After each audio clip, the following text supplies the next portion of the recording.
I'd like to call the City of Marine City Commission meeting to order Thursday, December 15th, 2022 at 7 p.m. And can we have a moment of silence to send our positive thoughts and prayers to those in the community that need our support?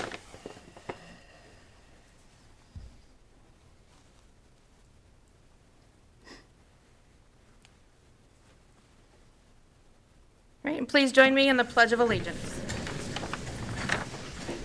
I pledge allegiance to the flag of the United States of America and to the republic for which it stands, one nation, under God, indivisible, with liberty and justice for all.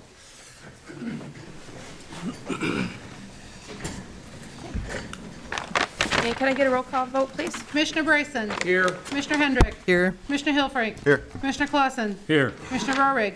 Here. Commissioner Ross. Here. Mayor Vandenbosch. Here. City Manager Tapman is absent this evening.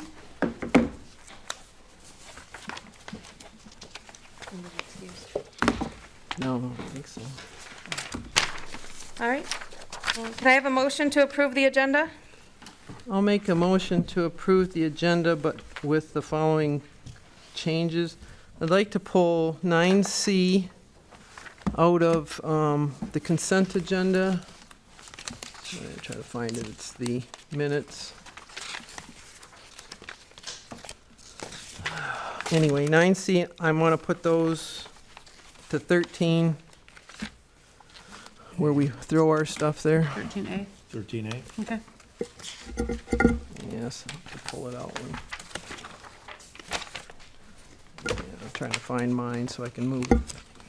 And then on the second page, under 12D, I'd like to remove for discussion only, no vote. Those revisions. Support.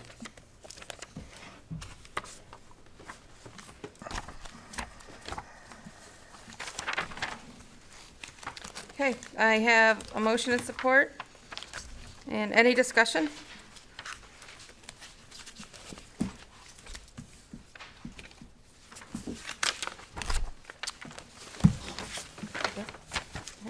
Can I make a statement?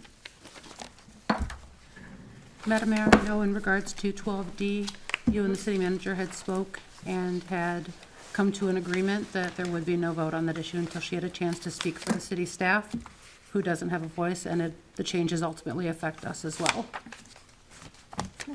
And that's correct. I said that I would bring that up to the commission to ask them to consider a no vote, being that she would not be here to address that. That's correct.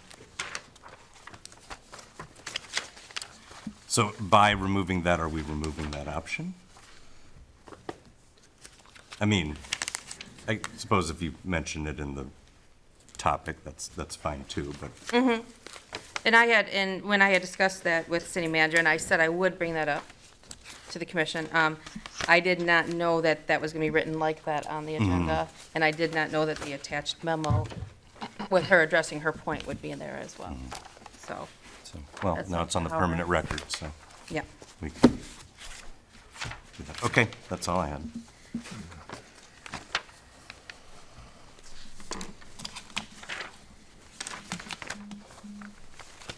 Is that an all in, All right. I'm sorry. is that an all in favor? No, any more discussion?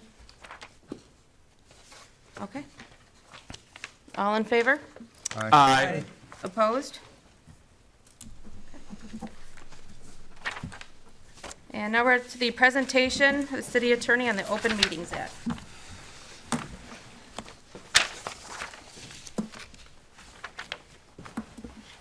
Mr. Members, I think you have a copy of the materials, correct? Correct. So anyone in the public who wants a copy, I'll have my assistant put up the PhD and another. I'll just lock them up. I'll send you a bill on that.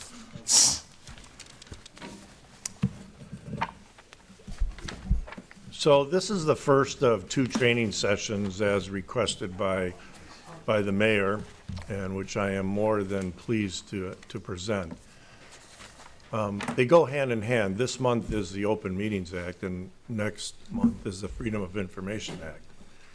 And sometimes when I speak on this topic, I say the OMA is the public's right to hear the spoken words of the public body, and the Freedom of Information Act is the law that governs allowing the public to see the written work of the public body. So today we're going to talk about the Open Meetings Act. And the purpose of the Open Meetings Act is to allow for the public to have access to all functions of the government, including all public meetings. You are, under the Open Meetings Act, a public body, and therefore you're subject to the Open Meetings Act. In a recent brief to the Michigan Supreme Court, which ended up prevailing, I wrote the following. The definition of a public body encompasses two primary requirements which must be met. First, the entity must be a state or local legislative or governing body, including a board, a commission, a committee, a subcommittee, an authority, or a council. That's you. Second, the entity must be empowered to exercise governmental or proprietary authority or perform a governmental or proprietary function, and that power must derive from the state constitution, a statute, a charter, or an ordinance. So there's no doubt, because you're a legislative body that engages in governmental activities, you set policies, you're subject to the Open Meetings Act. And therefore, everything that you do has to be transparent to the public. Your meetings, your deliberations, subject to certain exceptions only, are all open to the public. You cannot gather in a quorum and discuss city business without that being posted as a meeting. You are strictly governed as a public body. So, What constitutes a quorum? Sorry, just for benefit. majority. Right. So, when we talk about the Open Meetings Act, let's start with how we function from our beginning. You carry out the business of the city in a public meeting open to the public pursuant to an agenda. And the agenda is the invitation, in my opinion, to the public to come to the meeting because these are the issues that we are going to discuss. And therefore, consistent with the Open Meetings Act, I urge you to sparingly amend your agenda to add a completely new topic. I didn't want to say amend the agenda because we just did, but we didn't add a topic. And the reason is this, is that the whole concept of your agenda and your public meeting is for the public who might have an interest in a topic to be able to come to the meeting and hear the deliberations or speak on that particular topic. So your agenda is actually an invitation to the public as to what will be discussed at your meeting. And therefore, sparingly, please, don't add topics to your agenda. And that raises an issue that sometimes I'm quiet about, but sometimes I wish to speak to you on. When you're in commissioner privilege, I think it's a great thing for each of you to have that opportunity to speak to the public at the end of the meeting, and a lot of it's great. Lisa, you usually announce something that's happening. It's usually those people on the street. Other people talk about activities. But once in a while, a substantive topic is raised, and then there becomes a discussion on that topic among the commissioners. And I urge you to watch that because, in a sense, you're amending the agenda by fiat. And all of a sudden, you're engaged in a conversation about a substantive topic that's not on the agenda, that some person at home is listening to and saying, boy, if I knew they were going to talk about that, I would have come to the meeting. And so you have to watch during commissioner privilege not to amend your agenda. Mike, you look like you want to say something. Yeah, I was just gonna ask when the deadline, when would you say the deadline would be as far as adding things to the agenda? Well, when What's good practice, I guess? well, when the agenda goes out, I think is the first deadline. And then I usually use the sort of the deadline of calling a special meeting. So I would use 24 hours or 18 hours in advance. But you really want to be able, it's not fair, we talk about transparency to our public. It's really fundamental to the public process that they understand what you're going to talk about tonight and what's on your agenda, with fair opportunity for them to prepare and potentially come to the meeting. Which raises the next issue when you get to the public comment. The Open Meetings Act requires that there be a public comment period. By the way, asking people to state their address is not appropriate. It's a voluntary issue if they want to state their address. You can't really ask people to state their address, so we should work on that a little bit. It seems awkward, and it always does in public comment under the Open Meetings Act, for it to be this one-way communication. It can often seem frustrating to the public that you're not responding and that you're listening. I thought last month the gentleman who had an issue was really looking for something. I thought the police chief jumped on it. Within a day, I was hearing that issue, got resolved the way it should be, as it's heard at a public meeting. But here's why it's a one-way communication. It's the same reason. If someone from the community stands up during public comment and raises a substantive issue that's not on your agenda, and then again, we engage on that issue, by fiat again, we've amended the agenda to a topic somebody at home might say, boy, if I knew they were going to talk about that, I would have went to the meeting. And it's unfair. It's unfair. What has to happen during public comment is you have to listen, but you have to take notes. And that person who's raising the topic has the right to be heard back from administration or from one of you in response to the issue that they've raised. Lisa? I guess my question is, I understand what you're saying there, and that we can't help them with the item, but can we at least direct it to somebody to help them with the item after? You can place direction. Instead of being silent, is what I'm saying. Yeah, but your comment should be directed to the person chairing the meeting. Like, for example, if I stand up and I'm talking about something, and then Lisa, you say, Madam Mayor, I would ask that the city DPW director contact that person tomorrow. That's okay. Okay. Don't dialogue with the person, Correct. just, But at least we can at least say that. Yes. Is what I'm saying. When you sit there and you stare at them, and they're like, it's awkward. yes. It's awkward, but I wanted to raise it. Okay. Okay, But as so long that, as we know that we can at least say the bare minimum to have somebody get to it. yeah, you say it to the person chairing the meeting. All right. On who you think, or your idea on who you think Got it. that should be directed But the to. person chairing the meeting can't give a direction to a department head, is that correct? I'm sorry? The person chairing the meeting can't give a direction. No, to department head. the person chairing the meeting can just contact city administration and say, could somebody get back to That'd this be the city person? manager. Right. Okay. So, like other statutes, like FOIA, there are exceptions to the open meetings concept.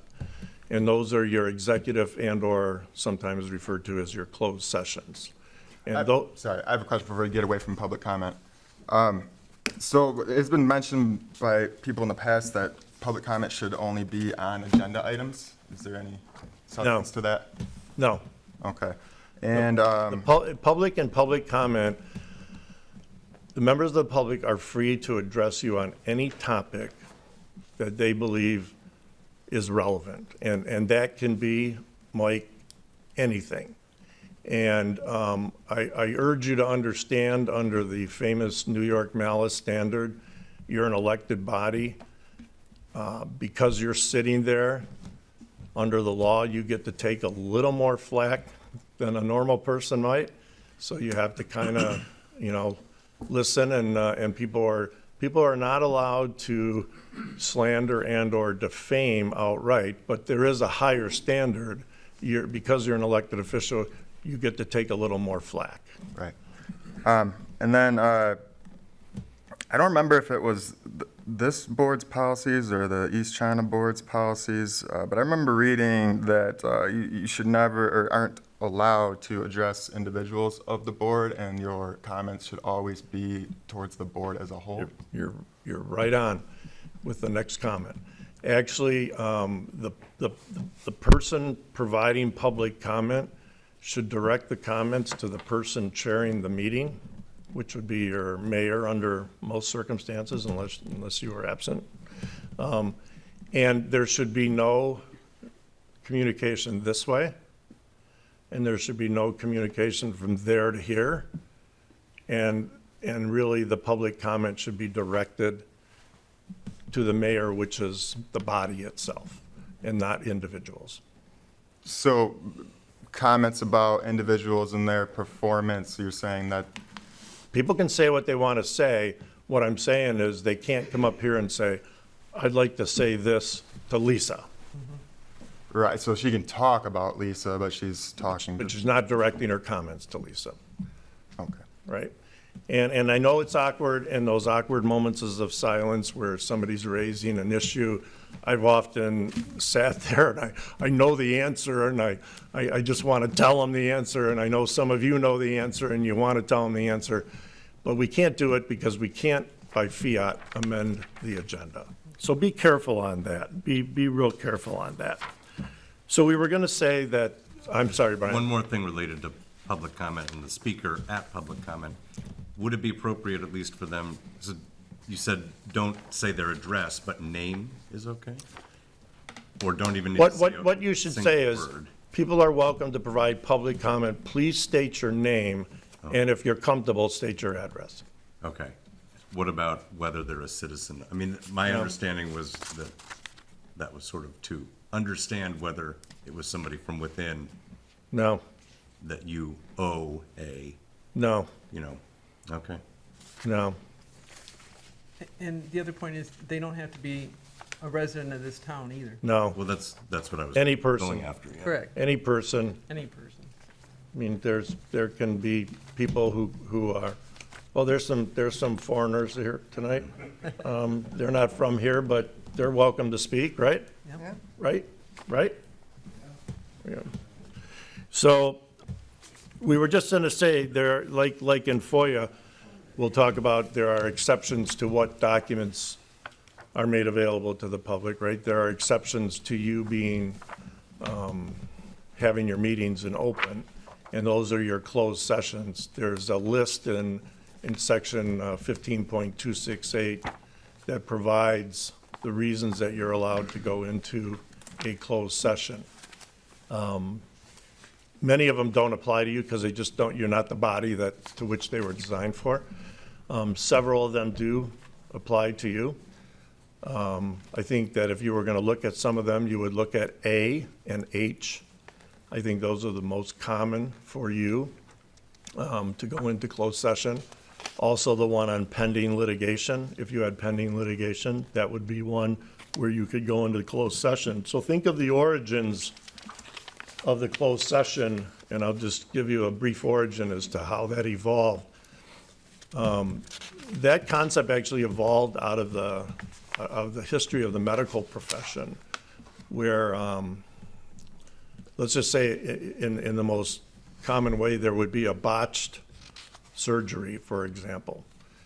And it made sense after that type of an event for the folks to be able to get together and go over notes and talk about what happened so it wouldn't happen again.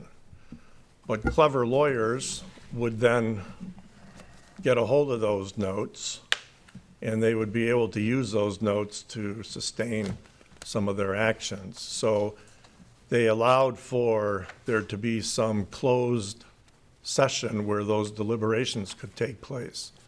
And likewise for you, there are certain matters where you're allowed to go into closed session, but you can never make a decision in that closed session.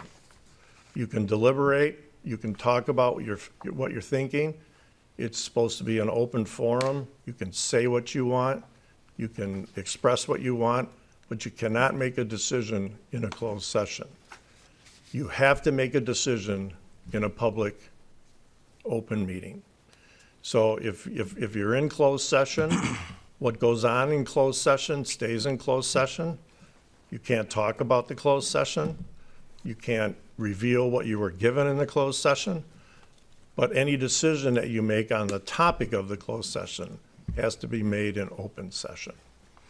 And so that's why you move to go into closed session under the Open Meetings Act. You come out, and then action is often taken, or no action is taken because no decisions are being made. So you really need to be aware that the closed session process is about as sacred to the Open Meetings Act as the open meeting sessions that are governed by the Open Meetings Act.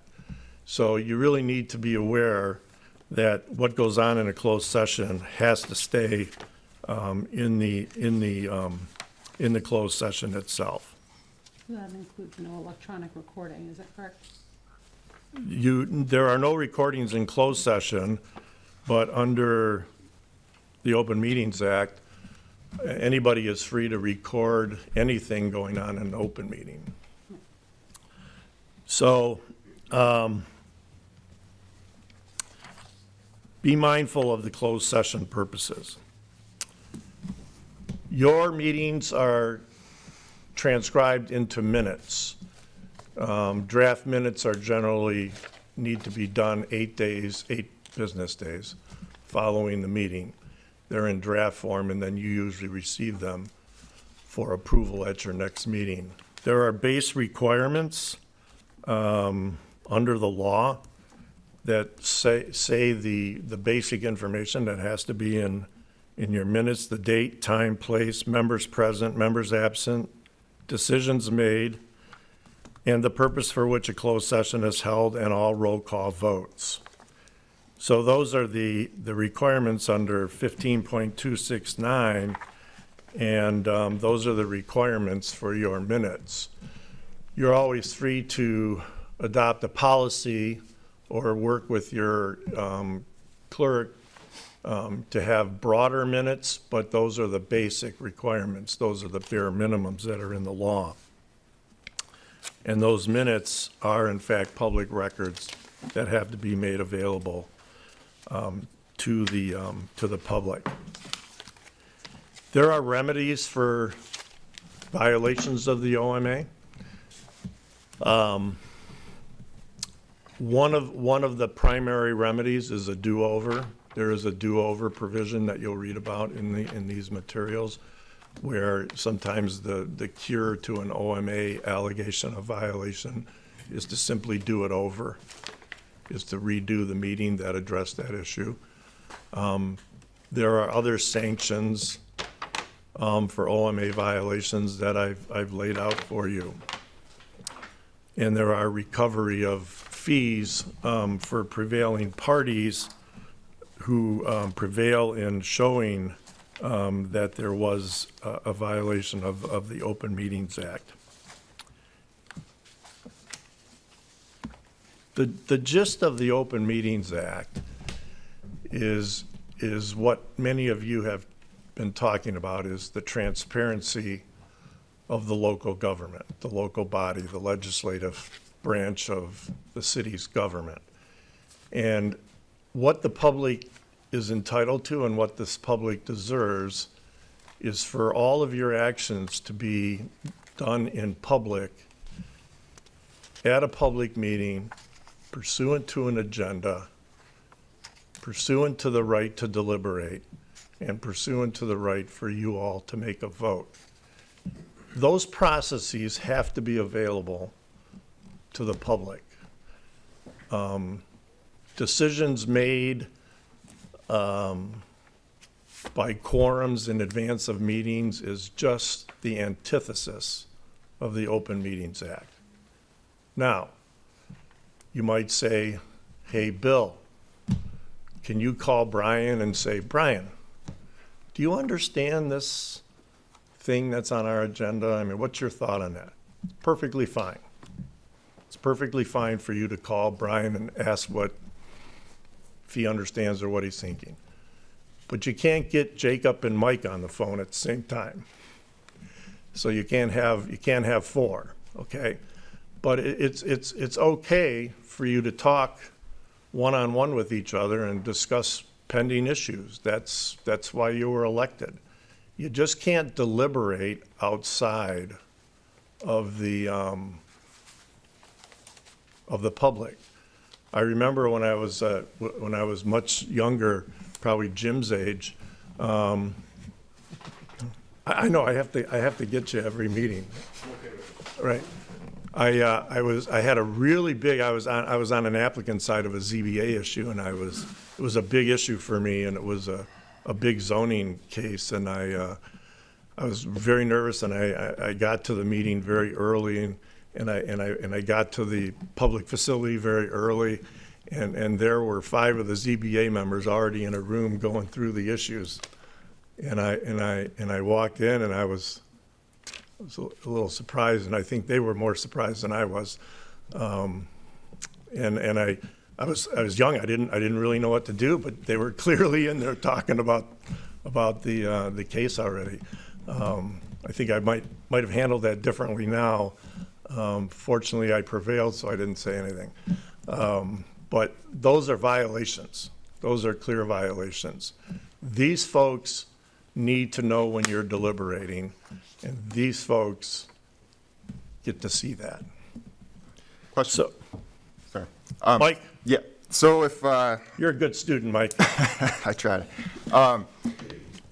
So say you have a meeting, long meeting, and some good stuff happens in the meeting, and you want to go out and celebrate afterwards, have a drink at a bar, whatever. Go ahead. Go ahead, just as long as you're not discussing things. Right, invite the lawyer, please. Okay. Right. So we can be in each other's company. We just can't Yes. discuss. Okay. Yeah. And you got the part about invite the lawyer, right? Yeah. Okay, all right, Yeah. You're in. right. Lawyer always pays. Oh, yeah, there you go. All right, there you go. Definitely a I no. didn't know that. So, Get invited to a lot more parties. yeah, I'm going to get real popular fast. So, what are some questions you have? You're the legislative body. Most of the litigation on the OMA, and I'm at the Supreme Court right now on OMA issues, and most of those issues involved whether or not a committee that you've created is bound by the OMA, and whether the committee has decision-making authority is the pivotal question. If they don't have decisional authority, then they're generally not governed by the OMA. I'm going to give you some advice. Any committee that you set up, any subcommittee that you set up, anything that you set up, make it in your motion, and they shall comply with the OMA. It's just so much easier than going through potential challenges. So many of you might have followed the litigation in the city of Warren with the Marijuana Review Committee, and whether or not the review committee expressly under an ordinance had no decision-making authority. The question at the Supreme Court was whether they actually did make decisions, whether it really was a decision-making body. And it's been in litigation for almost 2 years now.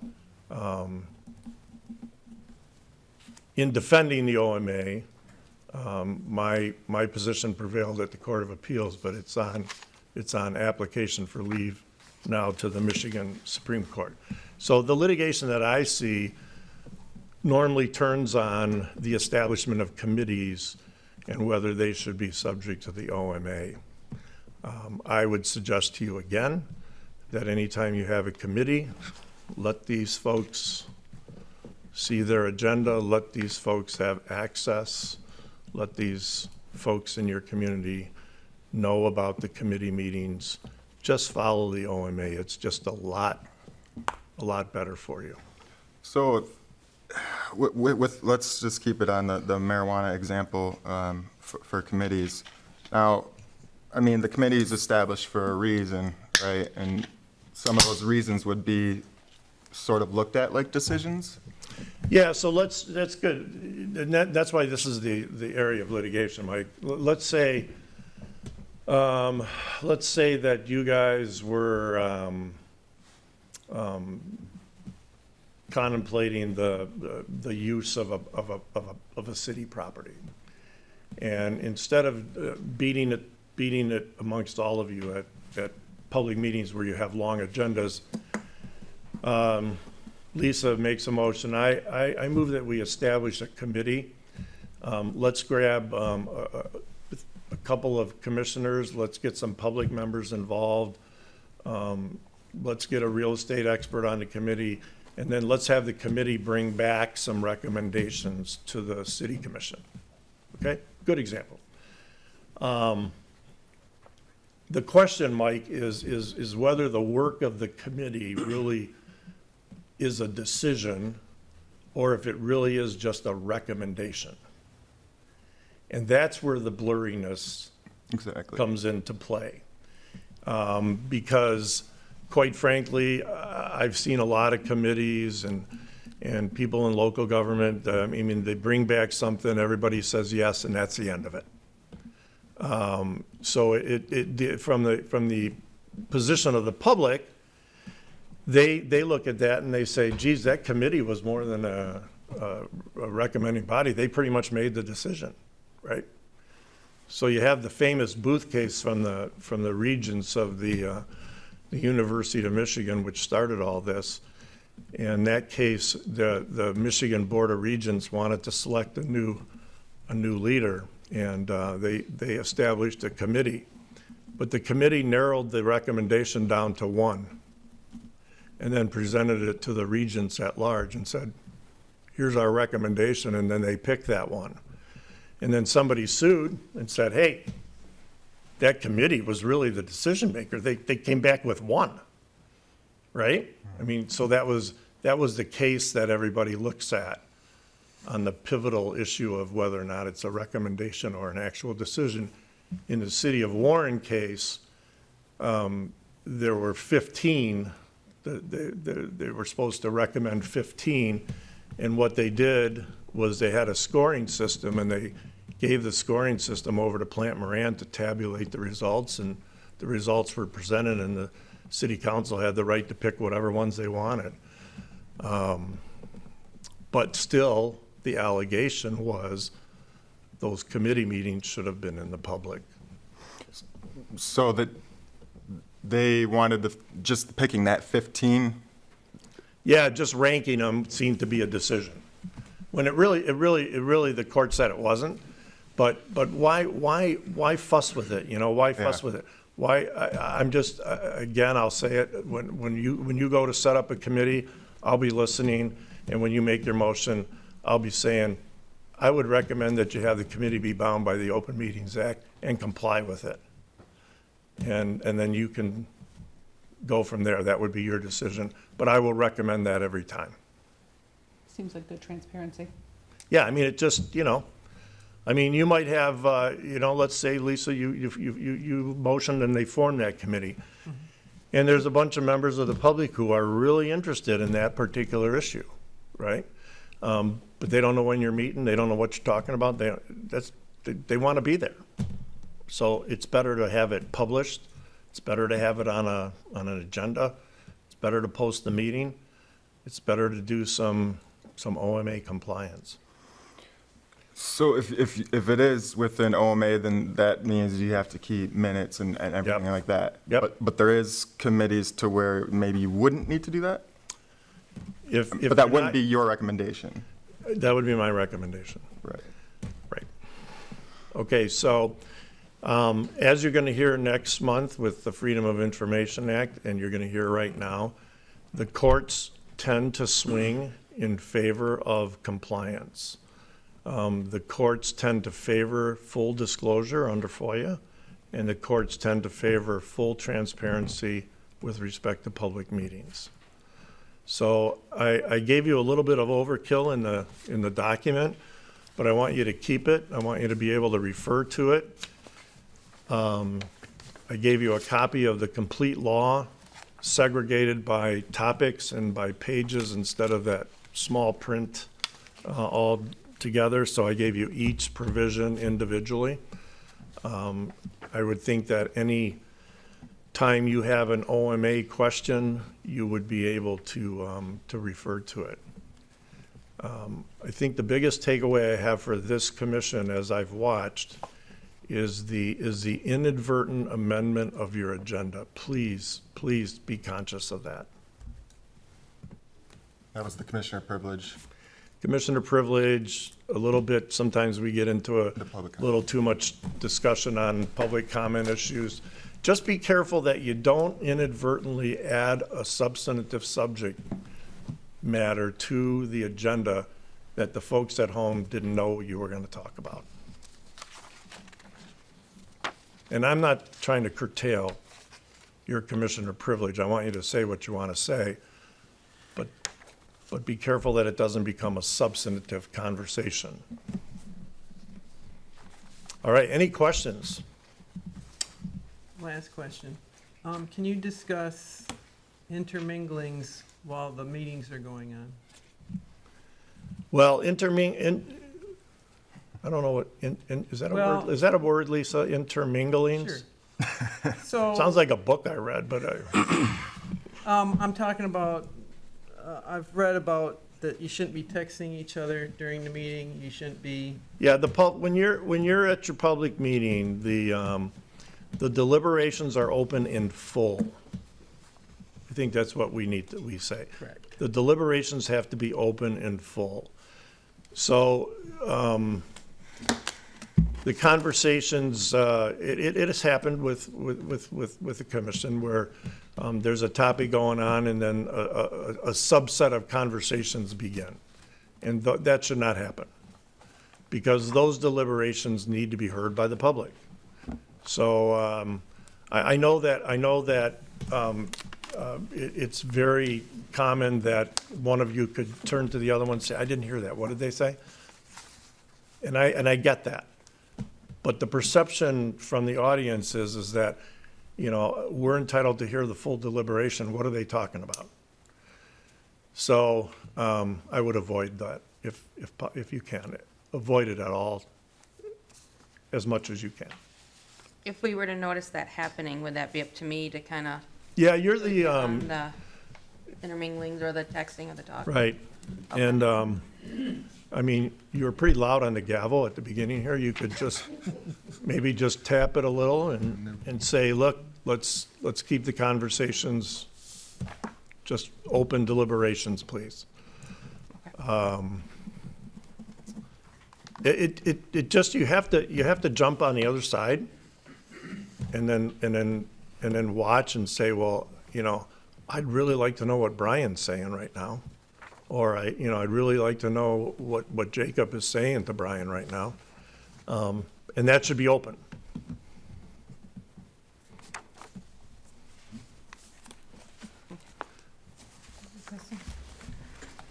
On this corrected minutes, it says, shall show both the original entry and the corrected. Yeah, Is there a form to do that? I mean, it should be redlined. When there are corrected minutes, you should show the old and the new. I guess the easiest way to do that is via a red line system, right? Where you show the strikeout or the addition. okay, Yeah. And that should be followed. All on the same document? Yes, on the same document. in the same doc, Okay. okay. 'Cause, yeah, Well, here's what it does. I mean, I mean, you guys come prepared, you've looked at the minutes, right?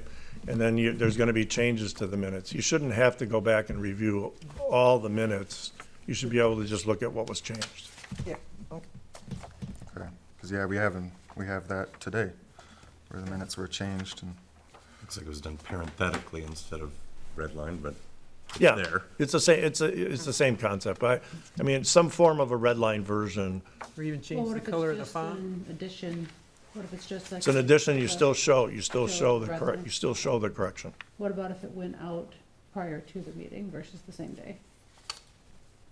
I would still at some point for the long-term record have the record showing the Change changes. it, Yeah. okay, okay. Italics, something Yeah. that Yep. indicates Good to know. a change. Anything else?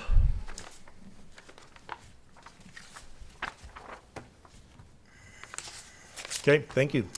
Sorry, yeah, one quick question. So the reason that I had asked initially about public comment being a citizen is that, we are the body which represents the citizens of the city. And, to that end, we want to make sure that we're hearing them to a great degree.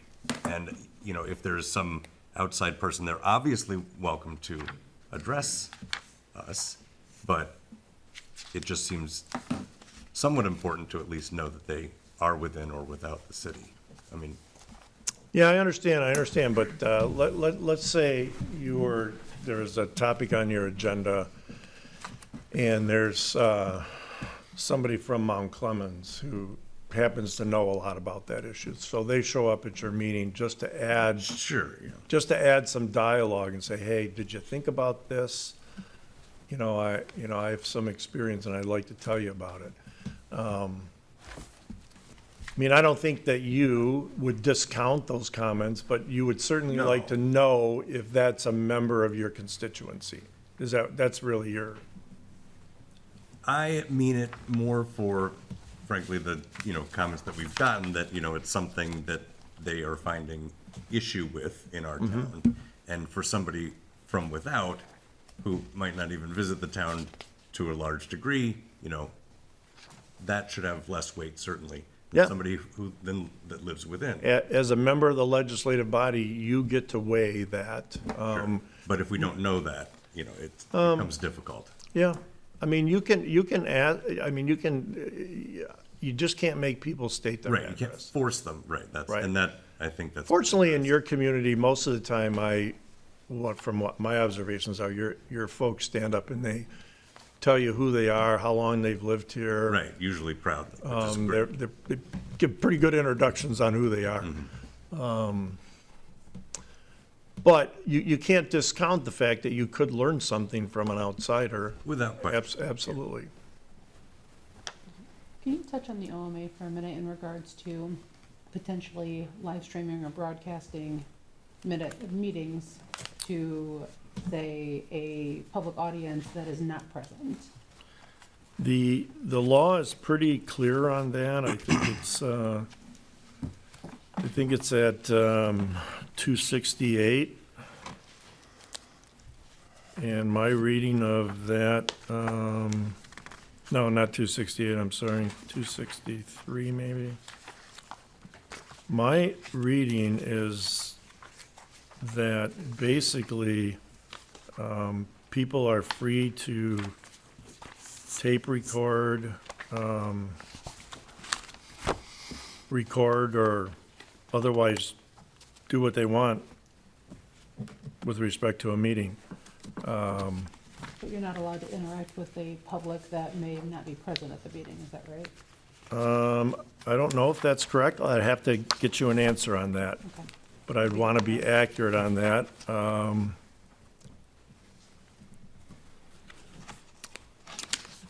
But I do think there is a provision, and I'll find it when I sit down, of course, that allows people to record, anybody in this room can record this meeting, or can film this meeting, can transmit this meeting, and it doesn't distinguish between the people in the room versus the people at the table. What about, my question, I guess specifically, is interacting with people that are, say, an audience that are elsewhere, that are not here present for the meeting, so that the rest of the public and the rest of the body may not be aware of. Well, that would be a deliberation that isn't being open to the public then. That's what I figured. Yeah, so I'll take a look at that. Okay. Well, you're saying not in terms of the public body being involved, but if somebody out in the audience For example, perhaps. live streaming a meeting and taking live questions or live Right. commentary from And then speak an at the audience that's podium. not here. Based on Well- their questions or comments. It's almost kind of like a Zoom. You're basically set up your own camera in the audience for a Zoom, and you're taking live questions. Yeah, Say wow. it's on your phone or something from a public body, or from, I'm not public body, but a public that's not here. So that maybe you're privy to the questions that are coming in from the audience that's who knows where, but maybe the rest of the public body isn't privy to those questions. Shannon, can you move that microphone close to I'll take a look at that issue. I mean, I know it's kind of a unique I question. can or promise you, topic I would not be talented enough to do that, but I know there is a provision in the Open Meetings Act that does allow anybody to record, tape, transmit public meetings. But I'll take a look at, I think where that would go afoul is that would be a deliberation that is not open to the public at large. A deliberation between who? The, Well, if you're responding to or answering questions from somebody that these folks are not hearing, then you're conducting a deliberation and this public isn't aware of it. okay, so yeah, I guess if you just ask a question that somebody wants you to ask, I mean, that would be presenting that question to the board and allowing the board to As deliberate. long as it's made out, I mean, I thought the question was if you're having this dialogue on the side, Yeah, I mean, I can't speak to what she was saying. I thought that's what she was saying, though, as far as taking questions from somebody that isn't necessarily here and presenting that question to the board. I'll have to look at that, Mike. I really would have to look at that. I understand the question now. Was So, that so you're here and there's the topic of X. And one of your constituents texts you and says, hey, I don't understand that, ask this. Yeah. Are you allowed then to ask that question? That's your question? Yeah. Okay, I'll get you guys an answer on that, so that we know exactly the answer. Thank you. Okay, so, the last thing is, presiding, meeting person, you have some degree of control over, the public comment decorum. But I would tell you this, unless a person is 100% disrupting your meeting, you should not, you have to allow the public comment. People may not like what is being said. I've sat at many tables over the years and taken some real blast at public comments. And you just, unless the person is being disruptive or reckless or needs to be removed from the meeting, the public comment period is a period where people can say what they want. I don't think you have to tolerate swearing, and I don't think you have to tolerate any form of hate speech. And I think people in your community generally can stand up and deliver their message with good decorum.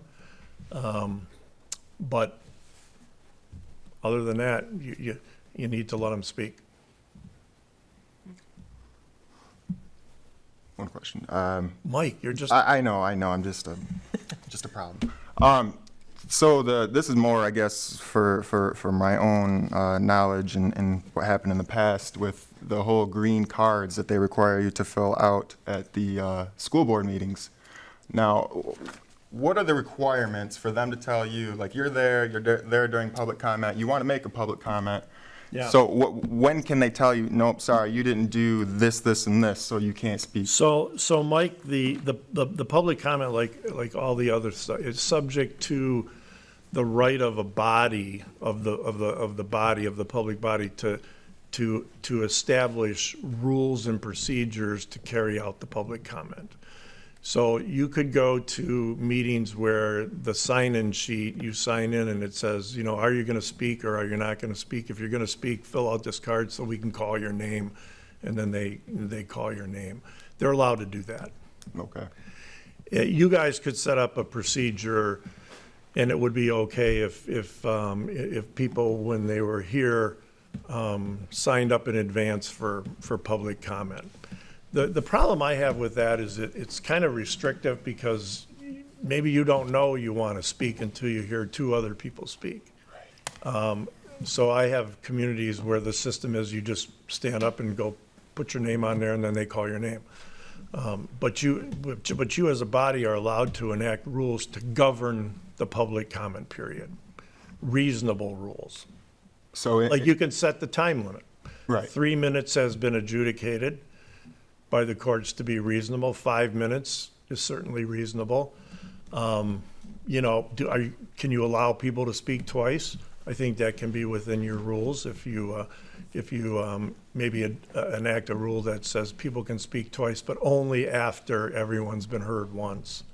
You know, Okay. so that's all doable. So in that instance where you mentioned where somebody didn't plan to speak, but then heard somebody talk about something and wanted to comment, but they didn't sign. Well, there has to be a process where they can go up and sign. So they couldn't be told that they can't speak, or can they be told, sorry, you didn't follow our policies and procedures? No, Mike, I would say you cannot prohibit them from participating in public comment. There has to be a mechanism for them to participate. All right. Any questions from anyone else beyond Mike?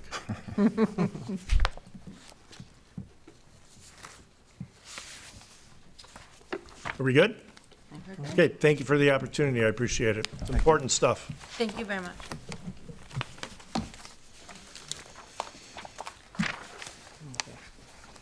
All right, the next item on the agenda is the informational article. There's no action to be taken on that. It was just an article that was handed out in the agenda entitled Harassment and Violence of Local Governments. It gives out some statistics that throughout the state of the effects of the harassment and violence of local government officials. Do we need to receive and file that, or? I've got no action on it. Do I? Ken, if you want to, you can do a receive and file. Motion to receive and file. Yep. Right. I make a motion to receive and file? Support. All in favor? Aye. Opposed? Carries. And we are on to the public comment. Anyone is welcome to address the city commission. Please state your name, and if you're comfortable, your address. And limit your comments to 5 minutes. Commission will not respond, but we will follow up as necessary.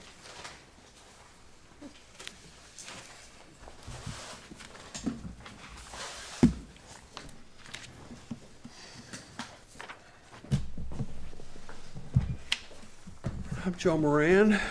To piggyback on something Robert just said, I don't necessarily want to be here. I feel I need to be here. Madam Mayor, at the last meeting of this commission, we had almost a full house here, which is something that I haven't seen outside of maybe a town hall. By the end of the meeting, almost half of those people had left. Some of them, like Superintendent Mike Ettrich, who I don't even see here tonight, were in disgust. What prompted this exodus was the Jerry Springer show style tag team match put on by Commissioner Hendrick and her 2 new minions that badgered and bullied the city clerk and the city manager over 3 basically yes or no agenda items. They took turns asking the same questions making the same comments and getting the same answers, wasting everyone's time while bullying the city manager to the point where she simply refused to answer further. And to what end? Seems like Commissioner Hendrick doesn't approve of the city manager because Manager Tatman pushes back when she's challenged. Holly Tatman, in the short time that she has been here, has overachieved. She has exceeded all of the expectations of her position, and we can hardly afford to lose her. Who is going to replace her if she decides to leave or she is forced to leave her job? Who would take this position at what this city can reasonably afford to pay her, that would work as diligently as she does, put in the energy that she does, and take, quite frankly, the abuse from some people on this body that she does? How do we protect our children from bullying and teach them not to be bullies? As conscientious adults, we are charged with being aware of incidents of physical, mental, or emotional abuse or bullying. But a kid can simply turn on CTV and live and in color, boom. Or goodness, be here in this audience to see the city commissioners gang up on city employees, seemingly sanctioned by the city government. I could not, in good conscience, witness that and be silent. Wait for it, though, because it's coming. I have a right to speak. That's the first excuse of a person who's abusing that right. It's also coming. The people have a right to know. They have a right to know that one of their elected officials uses her office to grandstand, to play to the folks at home, watching this show, drink in hand, wasting taxpayers' time and money, and abusing paid city staff. And now she's apparently been joined by 2 new elected officials. Just after the last meeting, I was speaking to a St. Clair County official, and I asked him what he thought of our new city commission. And he said, frankly, you're screwed. And he didn't use the word screwed. These proceedings are viewed by people who perhaps want to move their homes to Marine City, move their businesses to Marine City, people who are thinking about volunteering or running for city office, people who are in a position to offer or assist in obtaining grants for city projects. And one of the things they all will do is tune into this show. I know there are others in this community that would be standing here saying the same things, Time, Joe. but they're afraid. Joe, time. They're afraid because Commissioner Hendrick's pals picket. And if they picket businesses, they may picket homes. I've got a stockpile of marshmallows if anybody decides they want to burn a cross on my lawn. Questions are fine. Debate is fine. Badgering and bullying city employees is not fine. Keep going on the topic. Thank you.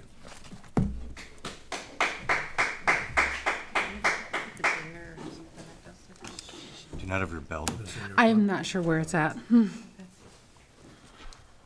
Is it in the drawer? No. Cheryl?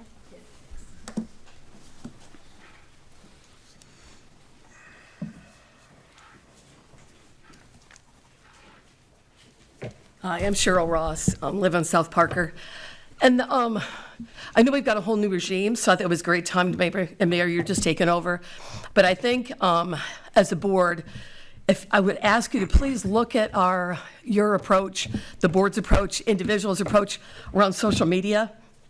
You know, I think I get that everybody's online, everybody's in Facebook. But I think number one, I find it embarrassing when I go to sites that say they're Marine City and everybody's, number one, they're dogging the city.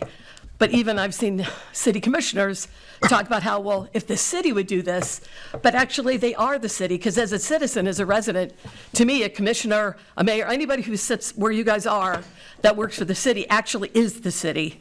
And I think it sends a confusing message. I mean, there are points that I think are really valid, but I think that maybe if we really if you could take a look at where information is shared, there's also a chance for like errors to happen. Things are shared out on one web page, but maybe excuse me, maybe the agendas maybe update, so that they're not seeing what the current information is. So if you maybe take a look as a group to how maybe you could streamline, because like I said, you talked about sharing agendas. I think that's a great idea, reminding people that put it out, but maybe it goes on the city government page as opposed to another page, or it's just something. Again, I don't play Facebook a lot, but I hear about it. And then the other day I was taking a look. There's just a lot that's just, and to me, it's really almost embarrassing, because it sort of goes to what Joe was saying. I mean, I've got friends that say, well, that's just what Marine City is. Government, as long as I grew up here, and it's always been this way. And I think that's a shame, but anyways, hopefully, something maybe you could think about and take a look what the approach would be around social media and the stance on that, so that we just make sure the right information gets out and doesn't make us look like he said, she said out to the public. So that's it. Thank you. Thank you. All right, Laura?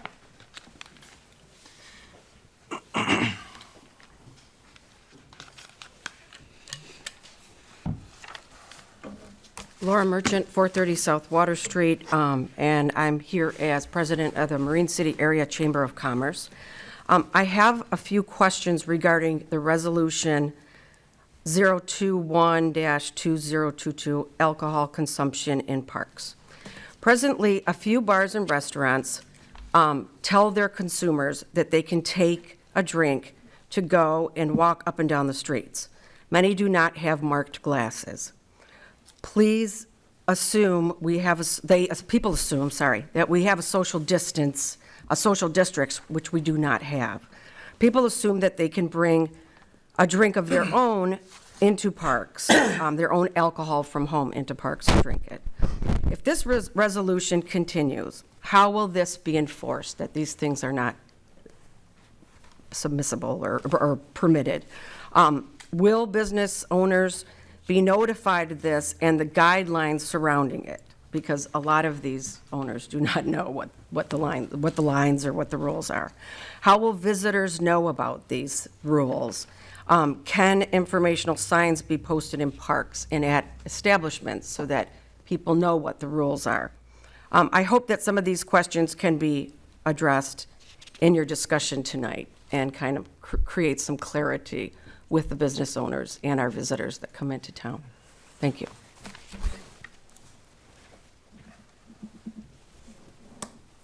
Anyone else? Sure.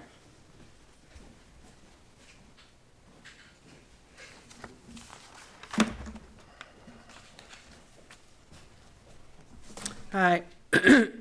Pardon me. Cheryl Overcammon, retired mayor. Always making sure that the public has the right to know the truth. The mayor sets the agenda with the city manager the week before the city commission meetings. On this agenda under 12C is the city manager evaluation, along with the city manager's goals and objectives.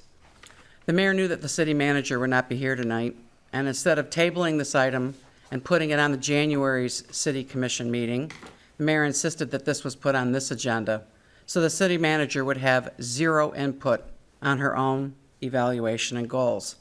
I don't understand this. It certainly appears that something sinister is going on, almost like there is a plan to get rid of the best city manager Marine City has had in a long time. The city manager should be evaluated by the commissioners that have worked with her for the past year. which includes previous city commissioners Wendy Callahan, John Kreidler, and myself, not the new commissioners that have worked with the city manager for 5 short weeks. Another agenda item is 12D, which is the monthly city commission meeting schedule. A year ago, we changed the twice-a-month meeting schedule to once a month.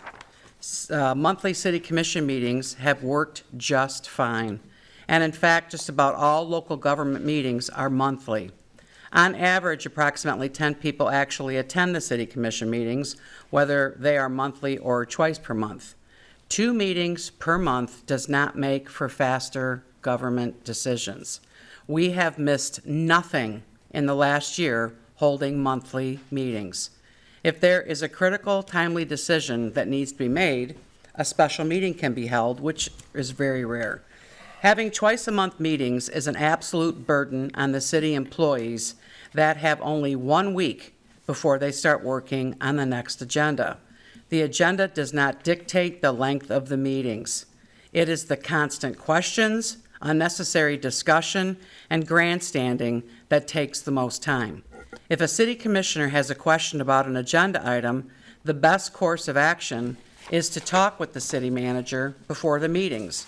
As your previous mayor, I highly recommend keeping with the current monthly city meeting schedule, which has proven over the last year to work best for all involved, especially our city employees.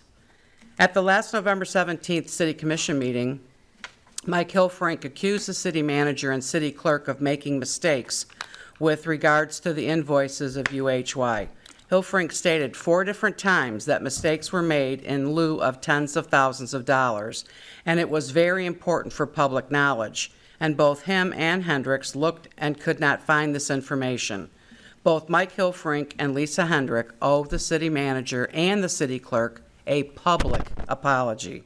All the information that they both said was missing was not missing at all. Our city clerk verified all but 2 of the invoices in question were in the packets, and those 2 were actually emailed to the city commissioners. These public accusations and insinuations of wrongdoing must stop. On the agenda under unfinished business is the Spark grants to improve the tot lot and the beach improvements. The public has a right to know that our city has received hundreds of thousands of dollars in grant money over the past 5 to 6 years with absolutely zero input from the City Commission. Other city departments, such as the DPW and Police Department, have received many grants without any input from the City Commission, and I think that is a wonderful thing that they go after those grants. There is a double standard here, and it is wrong. City staff took the initiative to research these Spark grants, and when they realized these grants would be good for the community, they started grant writing. Grant writing is a very critical piece of the process, and we have a fantastic grant writer working for us in our city office. Writing grants is a confidential process. All other surrounding municipalities covet this process. It should not be a public document because it is very competitive. We certainly don't want another municipality using our verbiage to include in their grants. This constant scrutiny of the grant process by this commission discourages staff who have to fight and justify their efforts just to help our city. As I said, other city departments have received many grants over the last few years with zero input from City Commission. That's a great thing. So why is there a double standard here? Lastly, our city attorney was talking about the Open Meetings Act. Our Open Meetings Act is getting violated through social media when more than one commissioner gives their opinion, which is collaborated by other commissioners. Sure. City commissioners should not post on social media. Their opinions are not facts. This is getting way out of hand. We adopted a code of ethics policy in last April. Okay, I'll finish it. Thank you. Thank you. Anybody else like to speak?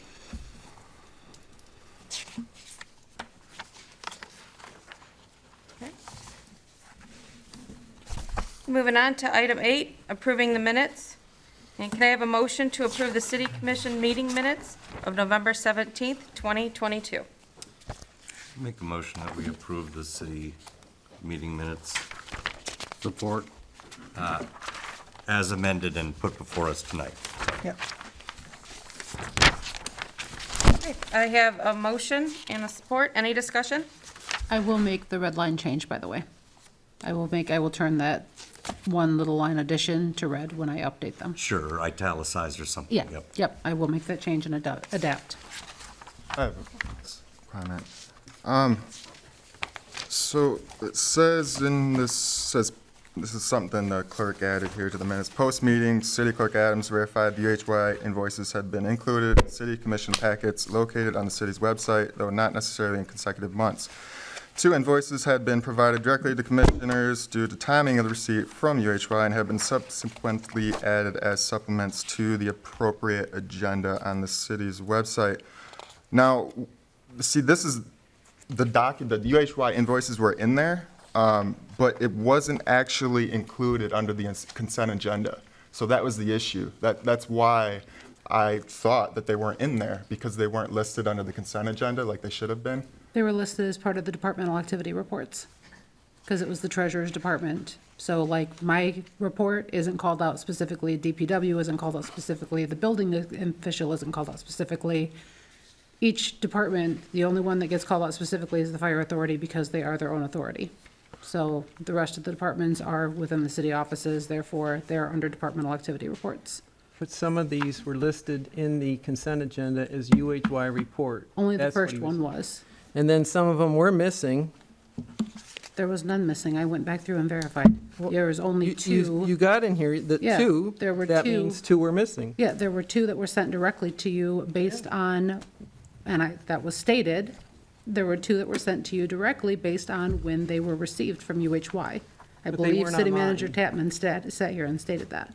But they weren't online is what he was getting at, because I even looked. Yeah, They weren't there. and they were added supplementally. So Later. yes, when it was discovered they were not, that there was a problem with that they were not there, they were added supplementally. So when we asked that question and we made that comment, we were correct.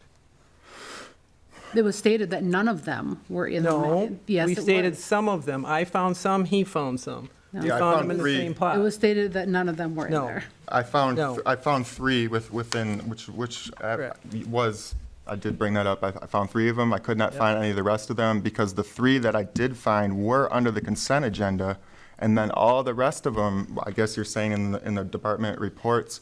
But for anybody, for the public that's looking for these things, when it's in one place at one moment and another place at another moment, like that creates a problem. Well, I was asked to call the first one out specifically because it was requested. The rest of them did go under the departmental activity reports.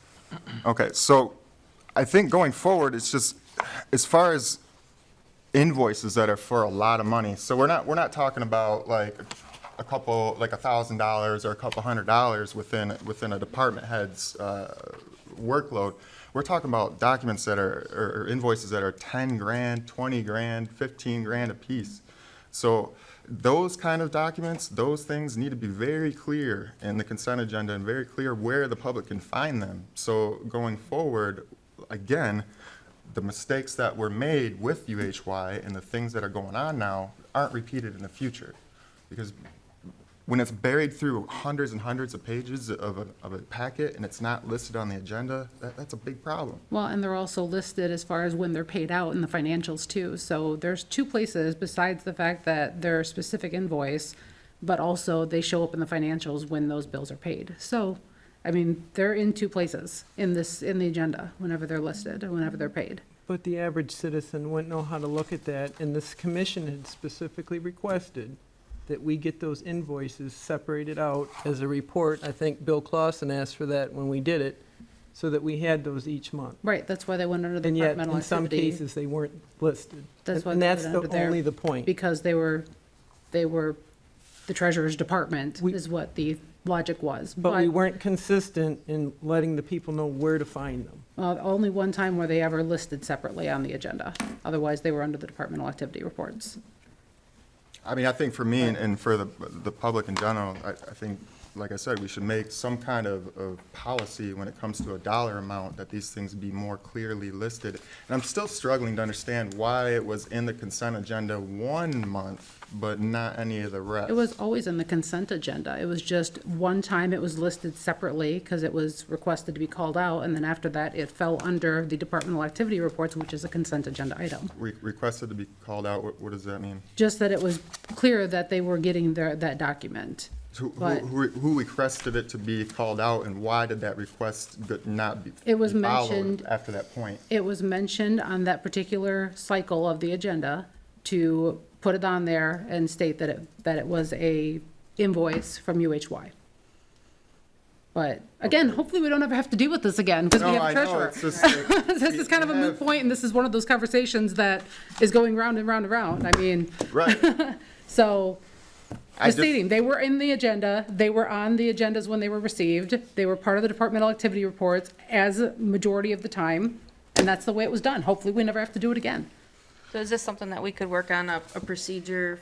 Again, hopefully, we never don't have to do it again, Hopefully but, not, but come together and kind of create a procedure and how we would do that or how to make it clear. yeah, if we ever have a specific, company doing a function for us again, then if the commission wants to see them as completely called out separate reports, then that's not a And, problem. and yeah, you can see the issues that Fine. it's causing. It's making it hard for me to find the information. We got people making public comments insinuating that people are just being some huge problem simply because I couldn't find the information because it was listed 1 month and not listed the rest of the month. So it's like all this drama over it. And if it would have been left on the consent agenda, like it was the very first time, then it would have been, we wouldn't even have this discussion. Duly noted. So I've got a motion, I've got a support, we've had some discussion. Is there any new discussion on it? Okay, all in favor? Aye. Aye. Opposed? Okay. And number 9, the consent agenda. We have the Marine City Area Fire Authority Run Report, our departmental activity reports. Item C was taken out to go on to the Planning Commission minutes from November 14th, 2022, Community and Economic Development Board minutes, October 26th, 2022, and a business license for Rise Fitness. And can I get a motion to approve the consent agenda as amended? I'll make a motion to approve the consent agenda items A through F, omitting C, which will be moved to 13A. Support. Okay, I've got a motion and a support. Can I get a roll call vote, please? Commissioner Bryson? Yes. Commissioner Hendrick? Yes. Commissioner Hilfrink? Yes. Commissioner Clausen? Yes. Commissioner Rohrig? Yes. Commissioner Ross? Yes. Mayor Vandenbosch? Yes. Motion carried. Moving on to financial business, have expenditures including payroll in the amount of $501,050.63. Can I have a motion for the expenditures including payroll in the amount of $501,050.63? So moved. Support. Can I get a roll call vote, please? The discussion. Oh, I'm sorry, discussion. Apologize. I obviously haven't been here very long, but at least maybe you can comment. 501,000, is that a little high or abnormal? Is that common? That's good? Okay. It's most of the, It ranges depending on what comes in from month to month. right. Okay. Any further discussion? The training is really good for understanding budgets. So everybody sign up for your training in January, I think. All right, can I get a roll call vote, please? Commissioner Hendrick? Yes. Commissioner Hilfrink? Yes. Commissioner Clausen? Yes. Commissioner Rohrig? Yes. Commissioner Ross? Yes? Mayor Vandenbosch? Yes. Commissioner Bryson? Yes. Motion carried. Okay, item 10B, the preliminary financial statements. I have a motion to receive and file the preliminary financial statements. So moved. Support? I got a motion and support. Is there any discussion? Okay. No discussion? All in favor? Aye. Opposed? Okay, item 10C, audit extension.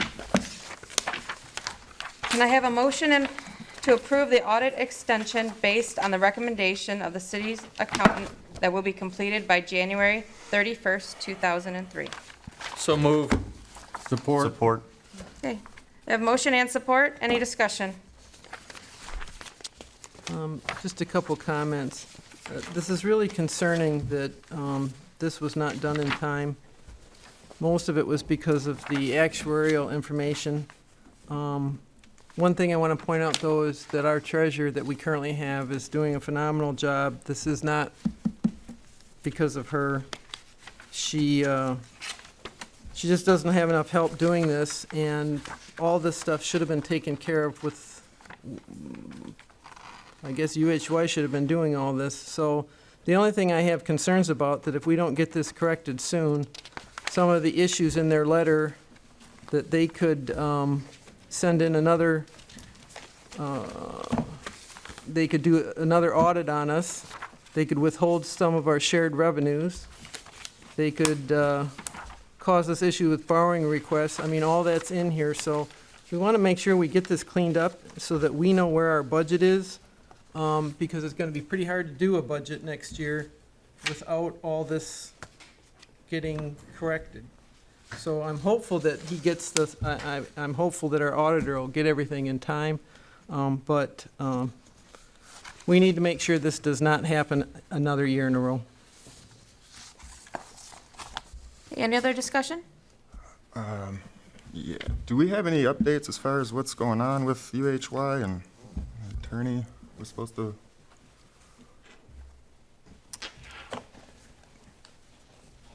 Yeah, what I can say on that is that I've met with your auditor, and I have a pretty comprehensive list of things that maybe didn't get done that should have gotten done, and I'm in discussions with UHY on those issues. Okay, so there's ongoing discussion trying to. Yeah, it's, your auditor put together a pretty workable list of particulars that are very easy to work with. When you balance that list of particulars against the proposal for the services, you would come to find that some of the things that weren't done were supposed to be part of the services. Okay. Is there any idea what a resolution may look like, or? Well, the resolution, no, I don't know that, but I mean, this, Mike, quite frankly, we're probably talking about dollars right now. Right. Right. Right. I'll provide a January update on that. It might even be the subject of a closed session in January. Okay, thank you. All right, so we have motion, support, discussion. Anyone else? A roll call vote, please. Commissioner Helfrich, Yes. Commissioner Clausen, Yes. Commissioner Rurik, Yep.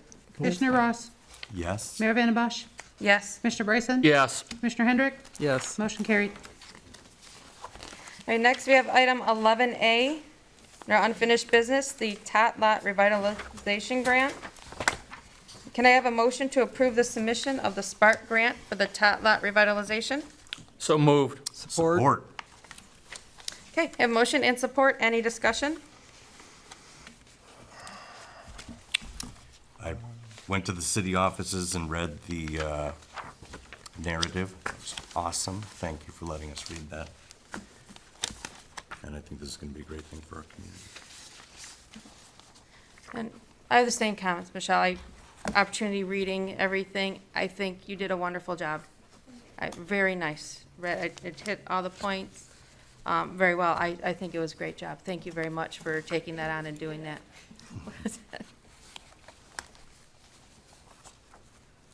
Any other? I have one question. The rubber mat or underneath all the playground equipment was the highest figure in there as far as how much it would cost, about $100,000. What are the dimensions? Do you know the dimensions that the mat is going to be?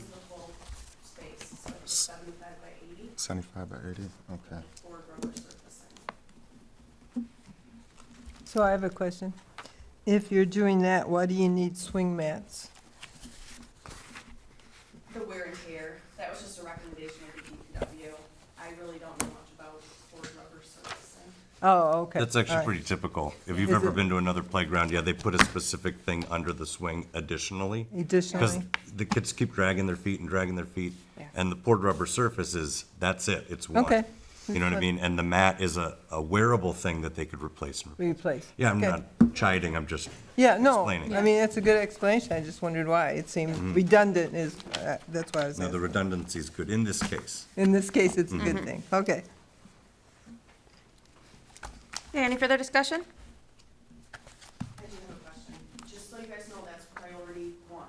So you are the decision maker on what you want to be one or two. I have to list a priority one or a priority two. For, Between the two grants. Between the two Spark grants that are before us tonight, understood. Yeah. It's a tough one. now, that if one an of them agenda? doesn't get approved Yeah. or none of them doesn't get approved, it goes to the next thing, is that right? That I read that or whatever in the report? It goes to the next one, okay. Yeah, and if I heard it explained correctly to me was whatever you submit in round one, and if it's a good grant, it meets their qualifications, but it's not selected round one, it'll automatically carry to two, and the follow-up down to three. But what's most important is getting in on the first one, because when you're looking at the pools of money, one being 15 million to 25, 325, you might have millions of dollars of pre-existing applications cascading down in there, so that's not a fresh pool of money for all new incoming applications, so it's very important to get these in. And one, just have more opportunities to get it. Okay. So we would need to amend the motion as far as with the approval of this. Or would and to that be a name it- third? Name it as priority one or priority two, I would think. What do you suggest? I would suggest you move forward with A and B, and then have a separate vote on which one you want to be one or two. Okay. And this is not, I mean, both Spark grants are being voted on. It's not Right. an an additional item to our agenda. No, it's not. It happened to be part of it, right? It just already makes sense to on the vote. agenda. As a- Vote to move forward with both of them, As a third item. and as And a then third after item, vote. prioritize them. Thanks. Okay. Okay, I have a motion support, we've had discussion. Can I get roll call vote, please? Commissioner Clausen, Yes.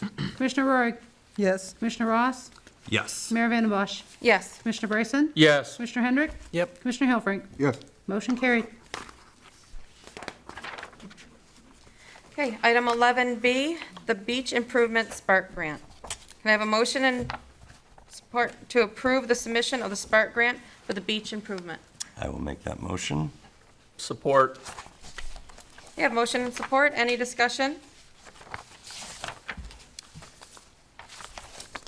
I will say this one, just like the other, was Yeah. very well done, Michelle, very well done.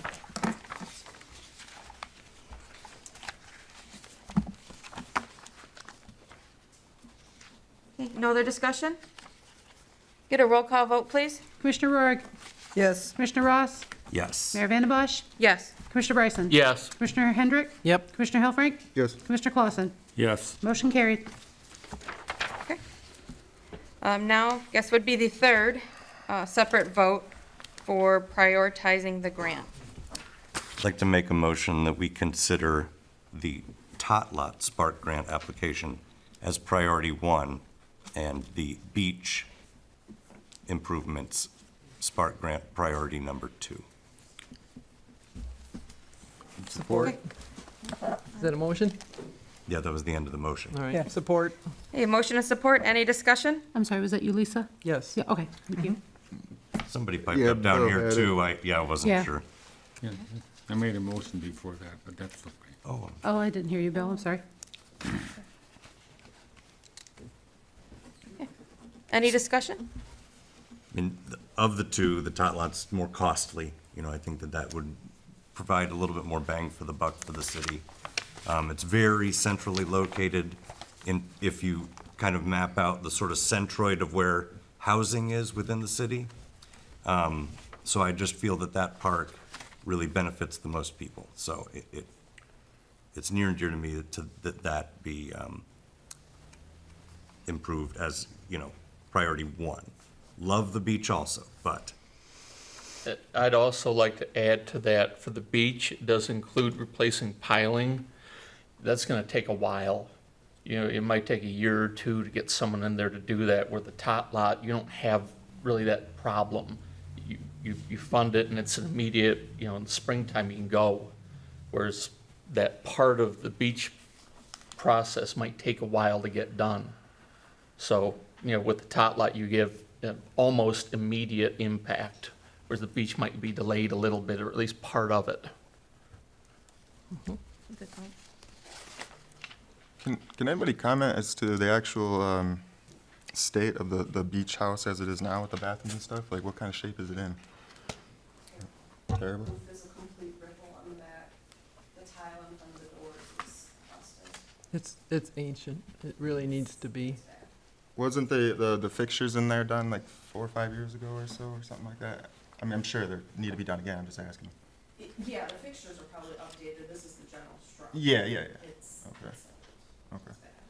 yeah, the pictures you had in the I was surprised. trim boards just rotting, yeah, so,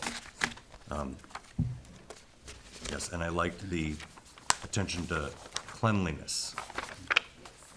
And we do have another bathroom right down the road that was donated by the fee. So it's fairly new. Got a motion, support? Had discussion, so is there a roll call vote on that? Commissioner Ross? Yes. Mayor Vandembosch? Yes. Commissioner Bryson? Yes. Commissioner Hendrick? Yes. Commissioner Hilfrey? Yes. Commissioner Clausen? Yes. Commissioner Rory? Yes. Motion carried. All right, we have item 11C, to refer 135 North 6th Street back to the Dangerous Building Board. And can I get a motion to refer the matter of 135 North 6th Street back to the Dangerous Building Board for action consistent with the attorney memo received at the November 17th, 2022 meeting? So moved. Support. Okay, a motion and support. Any discussion? I mean, this just follows through right on the recommendation that you made, Bob, so. Correct. Agreed. All right, all in favor? Aye. Any opposed? Okay, carries. Item 11D, purchasing ordinance 22-005, the first reading. And can I have a motion to approve the first reading of the purchasing ordinance to set the matter for public hearing at the January 16th? Actually, can I have a quick question on that one? January 16th, I believe, is Martin Luther King Day. Will we still be having a meeting that night? Yes. Okay, so I have a motion to approve the first reading of the purchasing ordinance to set the matter for public hearing at the January 16th, 2023 meeting, and for the ordinance to be renumbered to 23-001, consistent with a potential passage date in the 2023 calendar year. Sorry it was so long. All right. So moved. Support. All right, I have a motion and support. Any discussion? Yes. I do. All right. I went through this, and I went into and I can give this to you, Bob. I went into the MMLs and looking around in there, and the MML had some really good suggestions on other purchasing policies to look at. So I pulled those out. One is the City of Traverse Cities, and one is the City of Hudsonville. And I think there's some items that I've circled in both of these that maybe we can take a look at. Like in Hudsonville, they have a petty cash fund issue, and I think that's something we need to look at here because there's been issues, okay? We do. That's There- one. And then in the one with the Traverse City, they have a lot of good things. They have an overdrafts are prohibited. They have a point on bribery, public records, endorsements, personal purchases, records retentions, and stuff on quotes and bids. So can I give you that? And Yeah, and the, Madam Mayor, may I just speak for 1 second on this? Absolutely. You have a charter, and your charter needs work, but you are bound by the current charter. Your current charter says that you shall have a purchasing ordinance consistent with the charter. The ordinance that you're looking at tonight is an ordinance that I think needs work, that probably needs help, but it's consistent with your charter. And I think you have to enact and have in place a purchasing ordinance consistent with your charter. We punted on this when I first presented that to you because we thought out there somewhere in the universe was a policy that we wanted to look at first. You then all received a copy of the policy. I asked for you to think and look and see if the policy had differences from the charter requirements. So I went ahead and pointed out what I think are the differences, and there are some. So you currently are sitting in a position where you have a charter that says you shall have an ordinance, you have no ordinance. You have a charter that is inconsistent with your policy. My recommendation is that you adopt the ordinance that is consistent with your charter. Later in your agenda, we're going to talk about a process perhaps to amend the charter. And then when you amend the charter and you amend the purchasing ordinance, you then allow for a policy that has some of these. Take a look at the city of Livonia, take a look at Oak Park, and take a look at Farmington. Lisa, there's, like you said, I mean, we could go on and on. There's Yeah. great policies out there, and we can probably pick and choose, you know, when it's time. But I think we have to go in a sequence here to stay lawful to your charter. okay, so we do this ordinance now, and then we do have a purchasing policy still out there. And So- this ordinance with my amendment would render null and void any inconsistent policies that we have in place. And then this type of information could be added to that Yes. policy. Correct. Got it. Okay, because yes, there's a lot of good things in here we need to Yeah, address. there are some, there's many good ones already in existence that we can take a look at. I liked item 6 on page 8 regarding MI deal, so that we don't have to consistently go for waive competitive Yeah. bidding, because that shall satisfy the bid process. Like that. 4 and 5, which are adherent to the charter, I get, right, we have to do it, but those are ones that, Yeah, the And for the work needs edification to of be the on, the audience, work sorry, needs to be that's- on the charter. Right, I get it. Yeah. But that's that we shall, purchase shall be made from the lowest competitive bidder, meeting the requisite specifications. But, if there's been some discomfort with that bidder or something like that, that's not accounted for. It forces that to happen, right? Yeah, your charter was written at a time prior to the great revelation that the lowest bidder is not always the best bidder. Right. Right? And that, that's been a recent issue for many communities, that, the lowest bid is not always the best bid, and yet many communities have old regulations Right. that require that you take the lowest bidder. Right. Which is why I always, we'll talk about this, but I always suggest that you stay away from bid processes and stick with RFPs. Because under the law, you're not bound to take the lowest proposal if it's a request for proposals. But you are under the bid process. And presently bound by our charter. Correct. So then, once we get this done, then we can go after this. Once we get, I see your sequence as this. You need to have an ordinance in place consistent with your charter. You need to work on your charter. When you work on your charter, you can change this ordinance, and then you can flow policies from the ordinance. Okay.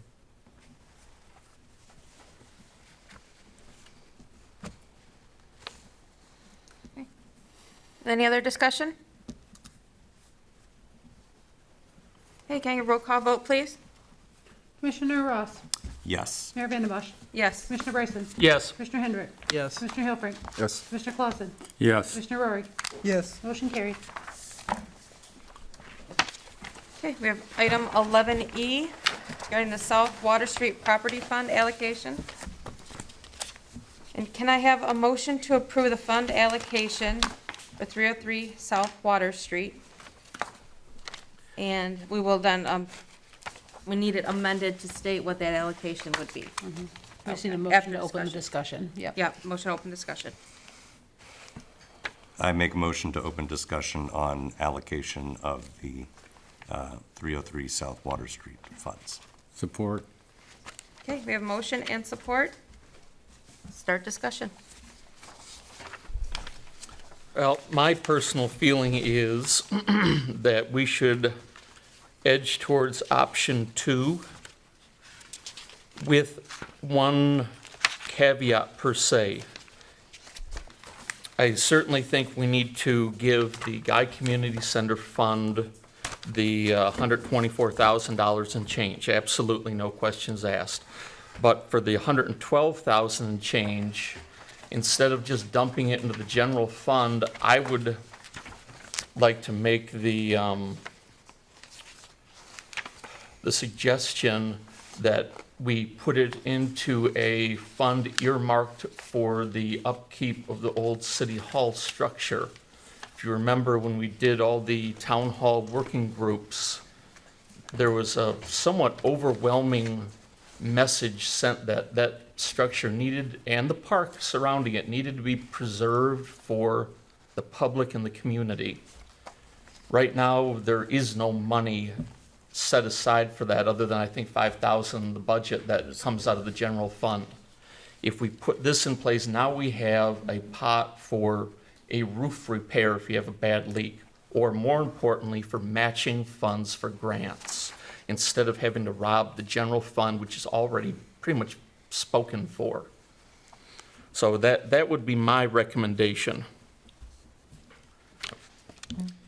To that end, we would then need to create a separate fund, right, Bob, Yes. for that, if that's the way that the board would move?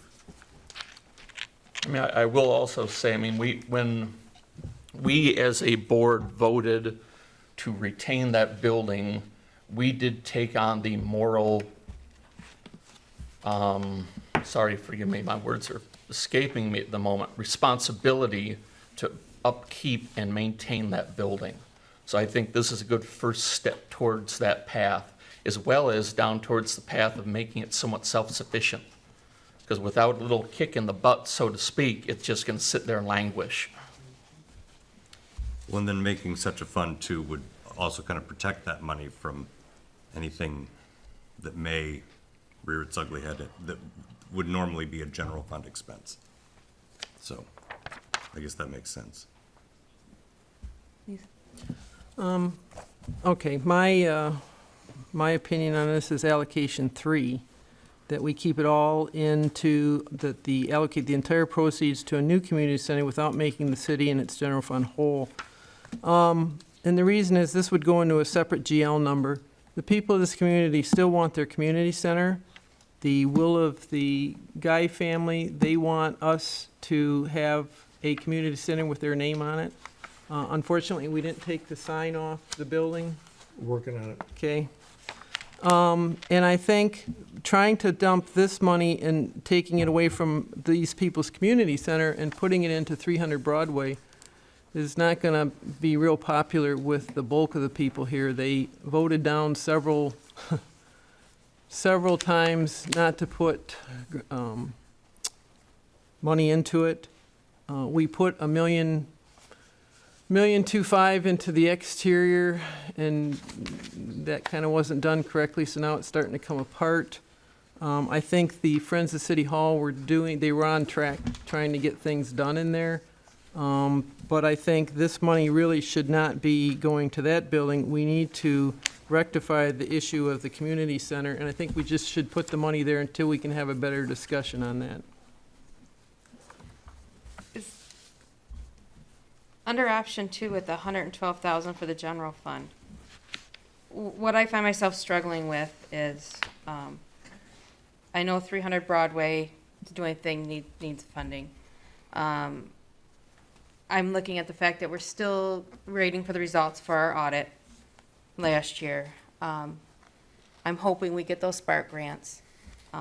Even though it's not matching, it's reimbursable grant. It's a reimbursed grant. So we have to come up with money ahead of time to buy, purchase, then meet those standards, then to come back and get reimbursed for that. So I see that we're gonna need a lot of money up front for those things as well. So that's why I struggle with, we put it in the general fund to help with those things. Is there a way to split it? So possibly to get 300 Broadway a jump start? Or do we just put it all in the one account for the community center? I don't really know what the best answer for that is. I think Bob said that you guys can do something different besides the 3 options, that you can Yeah, create these your are- own option. So just so we recall, and I understand what you're saying. You had general fund money and you had the sale of the donated properties. The general fund money came from the citizens as a whole, and the Guy Center money came from, you know, the sale of the bequeathed 2 parcels. I mean, to some degree, from an accounting standpoint, your general fund should be made whole for its contribution towards this. I don't think that offends in any way the wishes of the bequeath, because the bequeath was for this many dollars, and that many dollars couldn't do your deal. You needed this many dollars, and you took that from your general fund long ago. It would be my opinion that the general fund should be made whole. But you're not bound by these 3 suggestions. I mean, you can go in any direction you want. Right now, we have created the fund. This money is sitting in that fund in whole. It's not doing anything. It's all there in one newly created account. So just remember the history, though.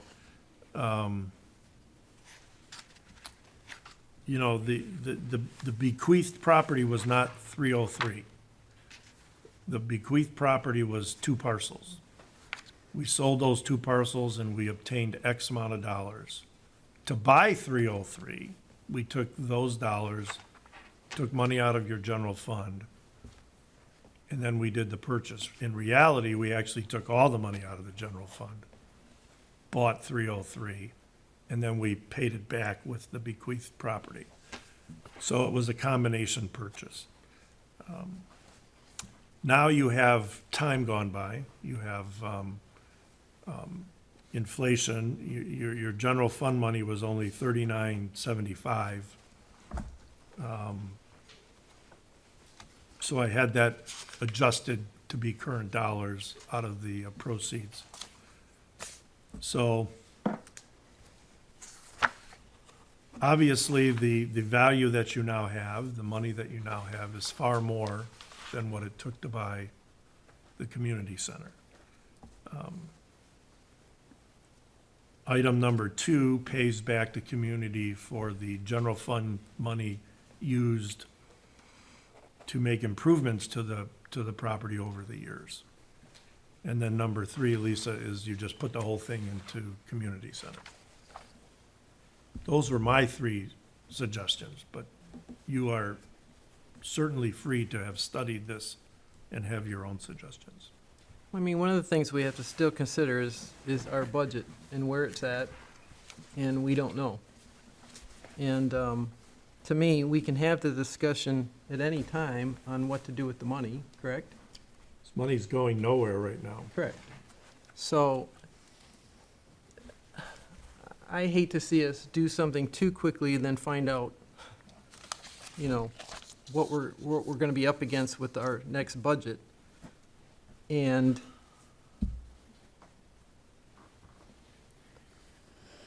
it's a really touchy subject in this town with that building. not as touchy as the 300 Broadway issue, but it's a very touchy subject with the people in this community. But to me, why can't we just leave the money there now? And I think we're gonna have to sit down later on and figure out what to do with all this based on when we find out where our budget's at. Because we could still make changes at that point, correct? We could move some over, we could do what we want is when we get to the budget.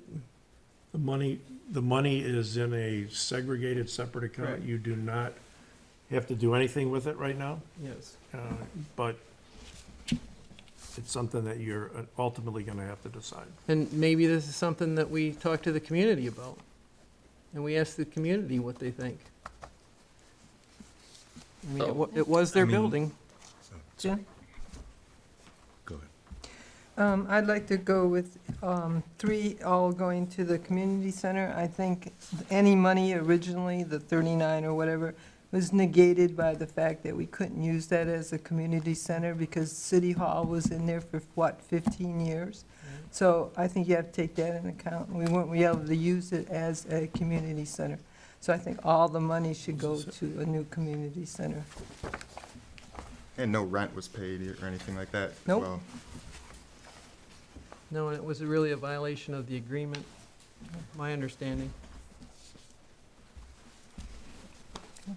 So I will say a couple more things with respect to if you do take the 112,000 and change and put it into a restricted fund for 300 Broadway, there's nothing saying that 6 months from now, if we're in a real pickle, we can't vote to undo that and move it towards the general fund.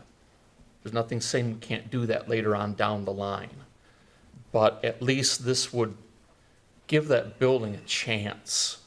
And as far as for that building not being public or popular, well, 4 or 5 years ago, maybe that was the case, but when we held our working groups and opened to the public, it was pretty overwhelmingly supported that not only did the citizens want that property for the public, but they wanted the city to retain it. And that's what this commission ultimately voted to do. And when we retained it, we're now responsible for it, which means we have to fund it.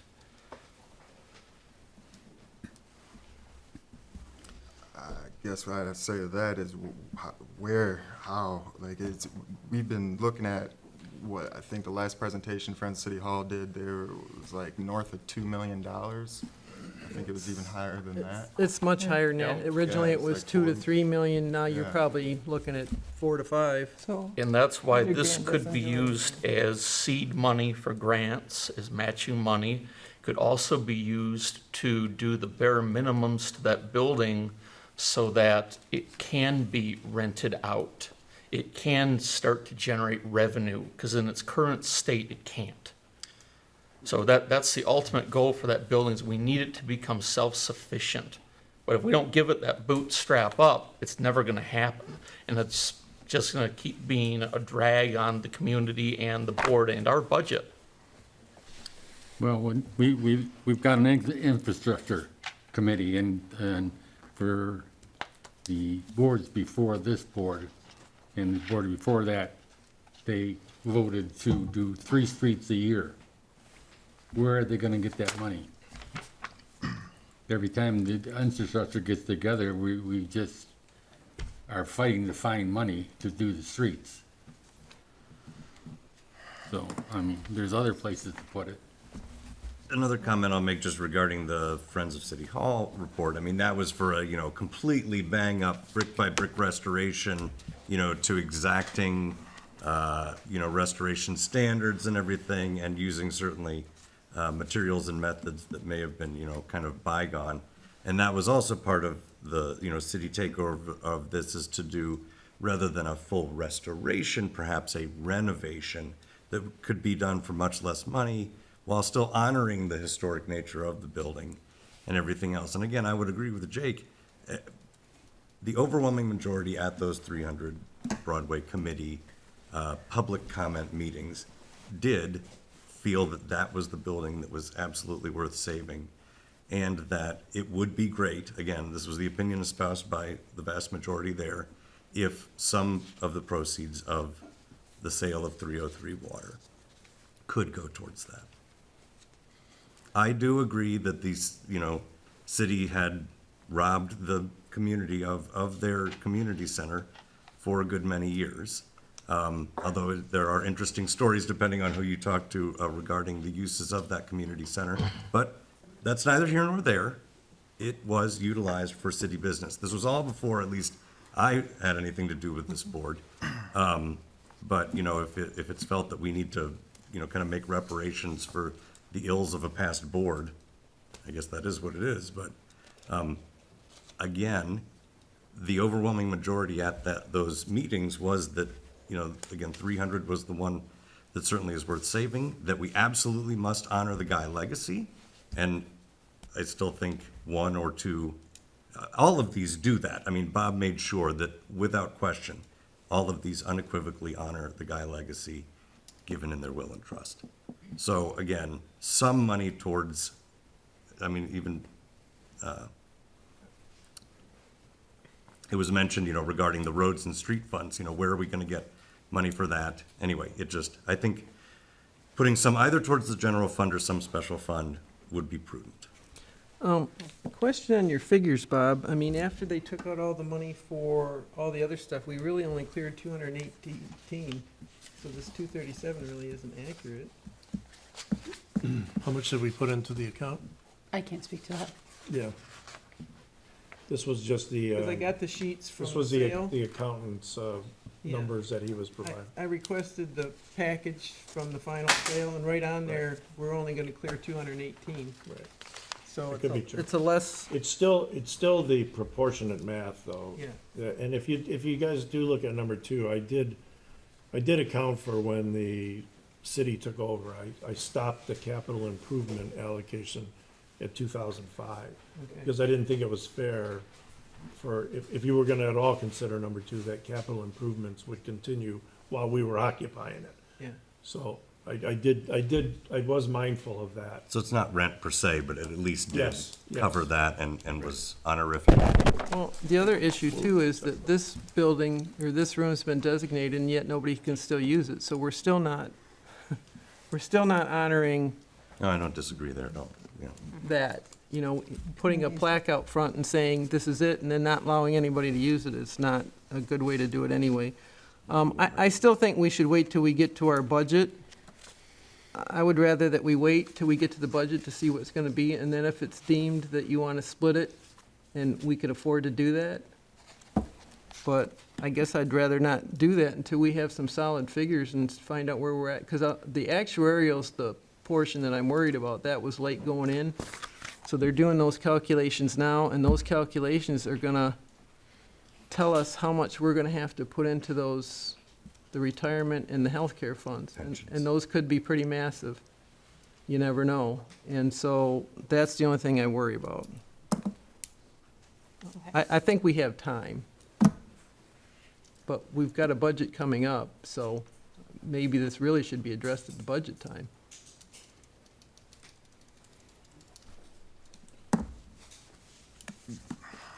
So would we have to do then the vote on the motion at hand?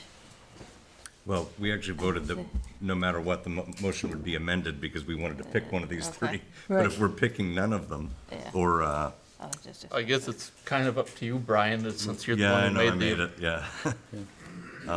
Do you want to set a date for when to rebring this issue? Can we table it? Yeah. We got to deal with the motion at hand first, right? Right, well, I would need to amend my motion, so that's what I'm kind of trying to ponder right now. So when would our first budget meetings be? Our budget meetings are in April. April? They're gonna start the budgets in January, maybe, Sure, but until we get some facts and figures on where we're at in our accounts, it's gonna be struggling to like do a- that budget. February, Budget workshops are usually April. He's hopeful to have the audit by February, okay, so hopefully we'll know more at that point. so like a March meeting might be appropriate or Yeah, something, yeah. Probably your April meeting. or the April meeting. And would the proper term be to table or set aside? Set aside until your date specific. Okay. So I'll amend my motion, firstly, that noting that the figures within are the ratio performance of it, and that obviously that would be applied to the final collected monies from the sale of 300, or 303, just to clarify that point that you made, Bob. And then secondarily, that we set aside this motion until our April commission meeting, at which point we can have a better idea of budget. I'll support that. Bill supported the original. Bill, are you okay with the amended motion? Yes. Okay. Support that. Thanks, man. Okay, so we've got our amended motion, we got our support, discussion, anything else? Okay, we do roll call? Mayor Vandenbosch, Yes. Commissioner Bryson, No. Commissioner Hendrick, Yes. Commissioner Helfrich, Yes. Commissioner Clausen, Yes. Commissioner Rohrig, Yes. Commissioner Ross. Yes. Motion carried. Okay, moving on to new business, item 12A, the resolution 21-2022, continuation of suspension of ordinance, reference the alcohol consumption in parks, originally 13-2020. And can I have a motion to approve resolution 21-2022 regarding the continuation of the suspension of the ordinance prohibiting alcohol consumption in parks? Move it as stated. Support. Okay, motion and support and discussion. Is there an opportunity to amend this at all, or is it only continuable in its unamended state?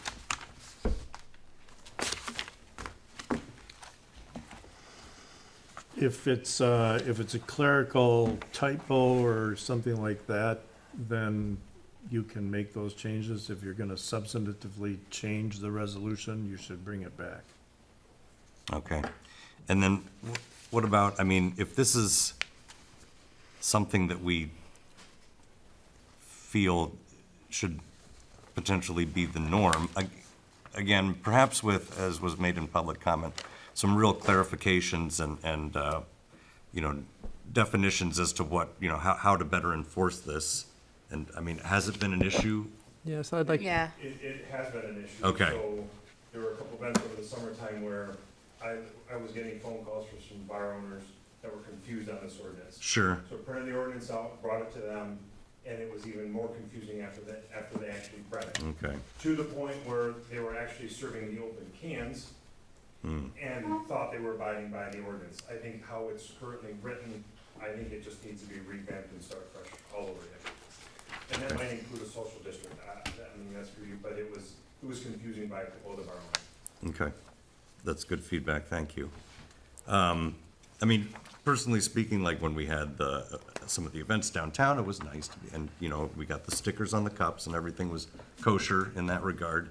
You know, I did witness it, in other words, as intended, you know, but I'm not second guessing you that it didn't get out of control at some time, and, you know, as a body, I think we want to make sure that it is enforceable and, you know, goes to the letter and intent and spirit of the ordinance. So, yeah, I like the idea. I think it's good for, you know, especially summertime events and things like this. But I certainly want it to be an enforceable, tangible, and simple enough, you know, even if, say, perhaps we make a, you know, just an outline of it. Even, you know, that outline abides by this, but is something that could be printable for bar owners to put up, you know, as stipulated in, you know, such and such ordinance, and then just like 5 bullet points. This is what you have to do.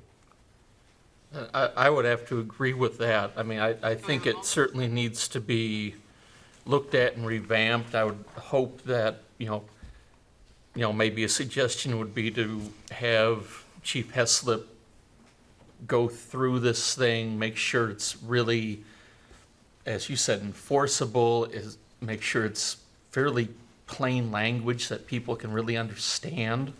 But assuming we can get it to that point, I would also like to see it made permanent too. Right, 'cause we keep voting on it Yeah. year in and year out, you know.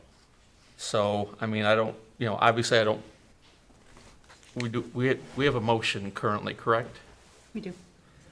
I mean, my suggestion would be to possibly set this aside for 1 month till January and have the city manager in conjunction with Chief Heslip kind of go through this and revamp it a little bit. Right. I mean, Does before, liquor control have something to do with outdoor sales? I mean, you could have either, well, your bars can sell inside, but if they're gonna sell outside, they have to have a license to sell outside. there are issues with that, as far as I know. I do believe if you want to have outdoor sales, you need a certain type of a license for the LCC. Correct me if I'm wrong, is that right, Joe? Yeah. Correct. But that's not saying that you can take a cup out. Right. Like if you want to sell it on your patio out front, that's different than going in and buying The it. to-go cup's completely different. Yeah, Yeah. okay. A to-go cup that's sealed with the It's- label With from the the label of business the- on it, yeah. so. And we didn't have any issues with the sealed cups. I thought that was a wonderful idea, and I believe this all started because of, COVID and trying to get some businesses and going. The issue is where people say, oh, hey, we can have open end talks, and then they've got the Bud Light cans, Miller Lite cans, the open bottles, et cetera. That's where we had the problem. And to answer your original question, we didn't enforce it, we educated. So you can't have that. I mean, if they're putting it into a solo cup, we don't see it, are we enforcing it? No, but I can tell you we didn't write one ticket for it. Since that ordinance has been there, we That's very nice. educated. Yeah. Yeah. And I mean, before we had this, if people had an event out in there, they had to get their own temporary liquor license so that they could have liquor at the event. There was a maritime days like that. Yeah, and then there was rules with that too. I mean, so there's still possibilities for people when you have a big event. I don't think it's this big a issue until you have a big event. That's when we found problems. Yeah. And then, but if you do the beer tent scenario, then you've got to fence it. Yep. And then you've got to limit. So Yeah, if point it's of something entry. during the day, maybe people want to bring their children or something like that, but now they can't because now it's a fenced area and it's a beer tent instead of this ordinance. So it sounds like we need to fix it. I agree with the police chief's original first comment. This needs to start from scratch. When you look back at an ordinance and its application, it doesn't always turn out the way you wrote it. This one needs work, and it would be difficult if the chief did write some tickets, it'd be a difficult prosecution. I think because there's a lot of ambiguity in the language. This needs to be cleared up, and then a bulletin needs to go out to all your affected people that says, here are the rules. In layman's terms, here's what you can do, here's what you can't do, end of story. But your ordinance needs work. Must the bulletin reside within the ordinance, or can it be just a No, the simple the addendum? bulletin should be separate. Maybe like a public notice that we'd publish. Yeah, it would just be, and it would post just be here, here are the do's and here are the don'ts. So what should we do with this then in the meantime? You should set this aside for a full examination of the underlying ordinance and the resolution. But it does need to be done by January 31st, right? Yes. Because that's when it expires. Yes, But it currently expires. so it's got to be on your January agenda. And it's If you can make 16th, it. right? Yeah, it's like 3 days. Yeah. So, but right now, the motion at hand is Is to approve it. approved. Yep. So I would need Mike to amend his motion. Or do we just vote that down? Well, to amend to set aside, and then return it in January, I believe is what Bob was leaning towards. I will amend, can I just amend as you just stated? Yep. And then who is the second? Brian Ross. You're okay with that, Mr. Ross? I absolutely am. So the new motion is to set this aside until the January meeting, look at the ordinance, look at the resolution, and also look at a bullet point guidance document.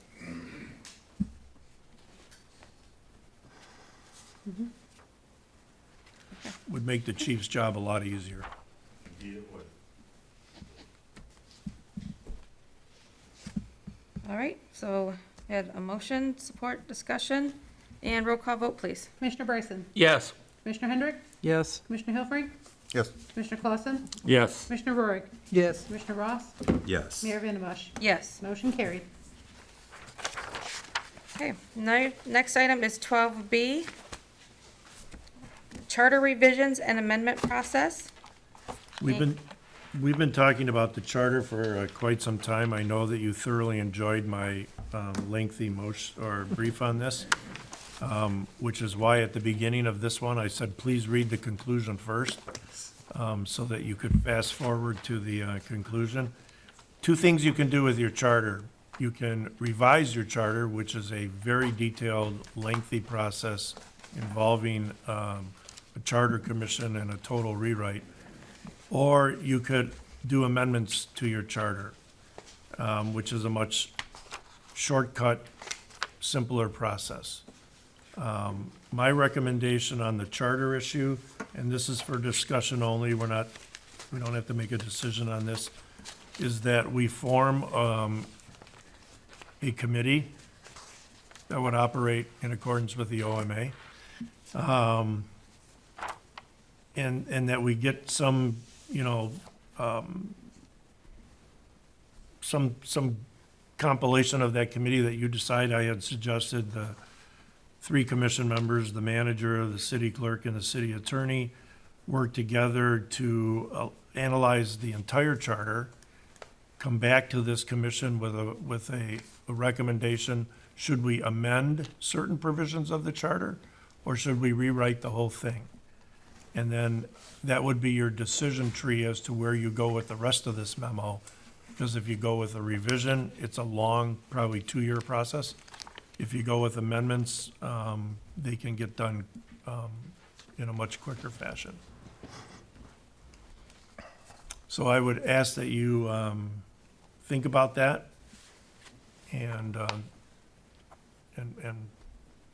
maybe bring that back when you want to form such a committee. But your charter needs work, folks.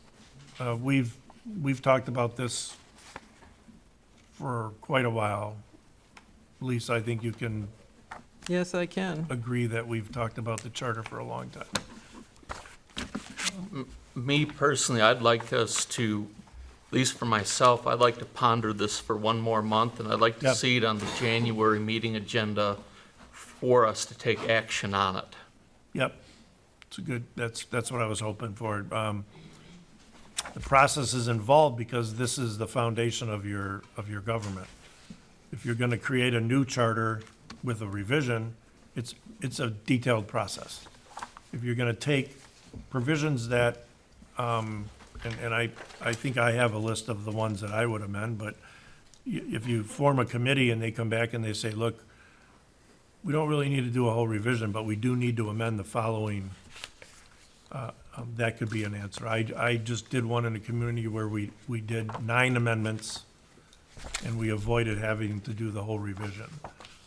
So it's for you to think about. But there's plenty of writing here for you to read. I know you enjoyed it. Okay. Thank you.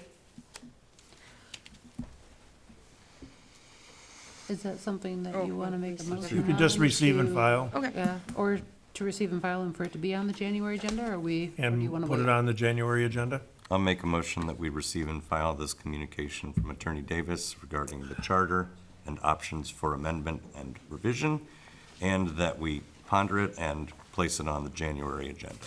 Support. We have motion and support. Any additional discussion? All right, roll call vote, please. Oh, I'm sorry. All in favor? Aye. Opposed? Okay, motion carries. Item 12C, the proposed Resolution 1, 2023 for the annual city manager goals and objectives, proposed performance evaluation form. Now, I have to wait till we get a motion before I can discuss anything with it, correct? Okay. Can I have a motion to approve the Resolution 1, 2023 annual city manager goals and objectives? I'll make a motion to do that. Support. Okay, motion and support and discussion. I mean, this is generally speaking for the, form, right? It's not, Right, so I'll go back a little bit with this. So when I met the city manager to go over the agenda, and I had already come in with a couple things that I knew we needed to discuss and put on it, and one of the things was, I knew this time of year was the time that typically, historically, was that you started going into discussions about the city manager, and that was going back to Elaine Levin and all that for their evaluations. So I wanted to at least get something started in motion, maybe you pass out and we have a new board member, pass out the forms that have been used in the past. It's kind of like a review discussion, get things started. Because now I know that we would have several months of going through, filling them out, everybody, on the previous forms, everybody putting their comments, opinions, goals, that's got to gathered up. That's got to go into whatever, how they want it, if it was a closed session or open session, that sort of thing. And then Shannon, after that, and she did some history as well, and there was this resolution that had been passed, and Bob had written it Right. in 2021. So that's what had come before us tonight. I have absolutely no problems if we want to table it, just wait, start from scratch till next time, or when we're ready to do it. My intent was getting the ball rolling on this. Because I knew that nothing had been done last year because she had just started in August. So I will add a couple extra items just as a draft item per se for us to think about to add to this as letter M and N. Letter M would be to investigate what it will take to, and I apologize, I know the wording needs to be corrected a little bit, but investigate what it will take to resume rental inspections and to what extent is that possible. And then N would be to determine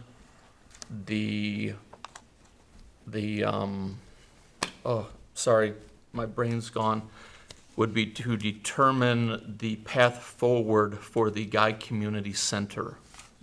I mean, at some point, we need to figure out what that's going to be. But having said that, I also feel that this should be tabled until the city manager is here in January. So having said that, I will actually make a motion to set this aside until our January meeting. Support. Okay, so L to a you- degree you- address so- your so- N, but- just so we're clear, once there's a motion to table, the discussion is limited to the issue of tabling, not the underlying substance. Okay, so can I get clarification? What exactly are we tabling? So were we trying to pick out a form here, or are we tabling the actual evaluation? I think you're tabling the whole thing. The whole thing, but it's really, it's the goals that we're setting for the city manager for the upcoming year is what this resolution is. Right, to discuss it as a performance evaluation that's not really what it is. What it These can't are, be done and this is either. what we had, discussed back in Elaine's days. It was recommended, Bob, by you, that we, establish tangible, SMART objectives, I forget what the acronym stands for, but, they're measurable and, achievable and things that can be, Accounted. right, accounted for. Right. Not, do more of this. It needed to be something that was a tangible thing that could conceivably be achieved, not intangible. So, anyway, those were all of the things that we had discussed at that time, and this is sort of the result of that. And to the proposal that Jake made, did we get a support on that, or we're still able to Yeah, discuss? Bill supported. You're able to, right now, you should be limiting. Only talking about table. But if you would like me to suspend it so Yeah. we can talk about adding or, as a, conceptual matter, what we may or may not want to add into that, all for that also, just as long as we're not making any decisions until Sure. the city manager's here. But related to the specific substance of tabling it or setting it aside or whatever it may be, it would allow us more time to really, get to the crux of what we as a body and individually feel would be an appropriate goal for our city manager. So I'd support tabling it as well, or setting it aside. Yeah, Mr. Davis, if you're to table something, that's an indefinite, there's no date for it to come back if you're tabling, correct? Is that- You should set it aside to a date specific. Right, people keep saying tabling, so I it's know, really it's- set it's- aside or postponing. Everybody uses those interchangeably, but you need to affix a date. He did say in Yes. January. And I think he January said to meeting. the He did say January January. meeting. There's a table indefinitely too, if you're looking at A lot Robert's. on January. Yeah. Yeah. Good call. Right, when you say table, isn't that? Table can mean indefinite? forever. Right. Right. Okay, yeah, that's what I thought. Okay. All right. So we've got a motion and support. Any more discussion? And then just to clarify, it is to set it aside. Set it aside for 1 month till our January meeting. Okay. All right, and then the roll call vote?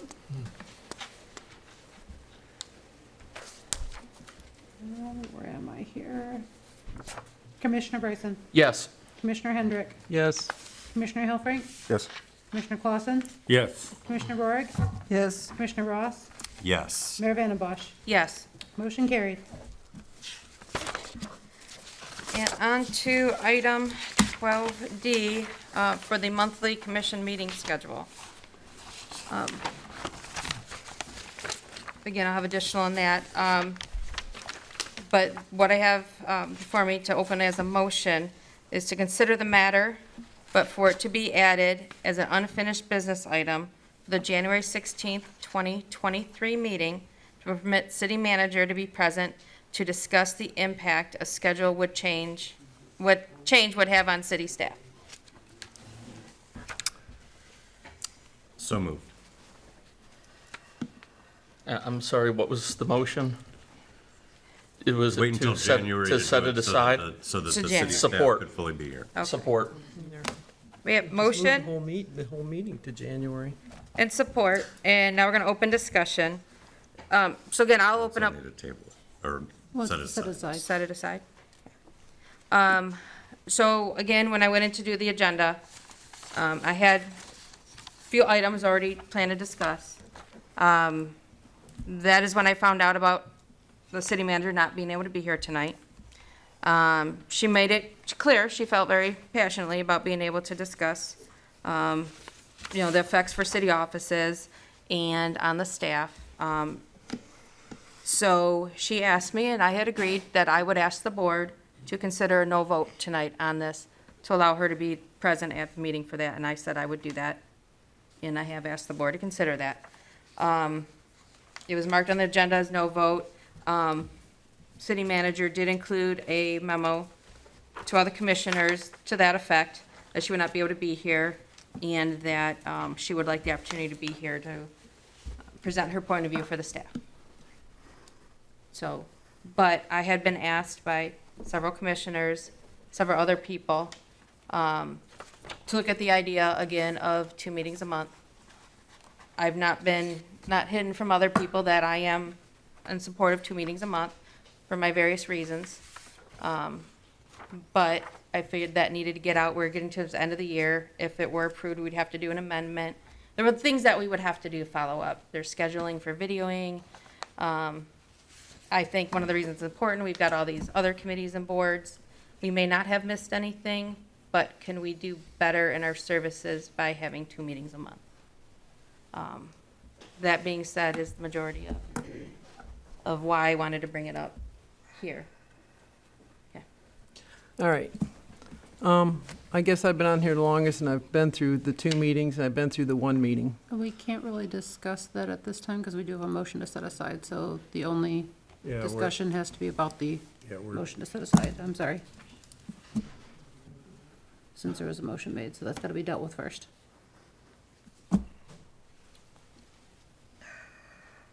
You could vote it down if you want. Is that correct? Yep. That would be my recommendation. Thank you, Bob.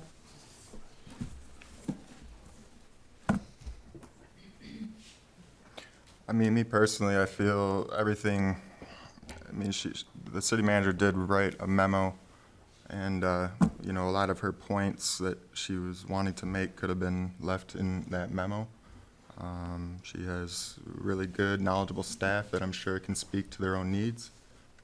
Personally, I think we can adequately discuss this and weigh our options with the staff that's here. I'm the only staff that's here, though, I- unfortunately. I have to disagree with that because our city clerk isn't the supervisor. She's not just talking with every other department head about this issue. That's the supervisor's, the city manager's job. So she's the one that really needs to speak on behalf of the employees. But we're here to speak on behalf of the public and ourselves. And that's why it needs to be a mutual thing where everyone's at the table. Waiting 1 month isn't gonna kill anyone for this. But so far, we've just about put half our agenda on next month. I guess And we'll that's need, the problem with not having 2 meetings. I guess we'll have a restroom break then in between. I mean, this one's already going on, 2.5 hours here.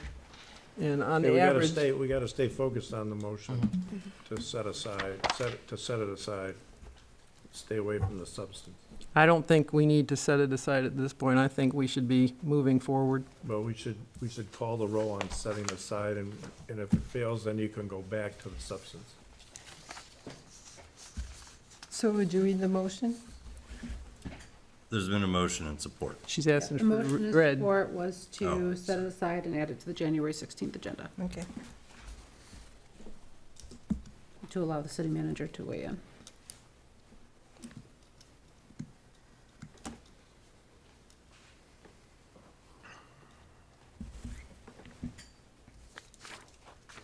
Okay. You do roll call? Commissioner Hendrick, No. Commissioner Hilfrank, No. Commissioner Clausen, No. Commissioner Rohrig, No. Commissioner Ross, Yes. Mayor Vandembosch.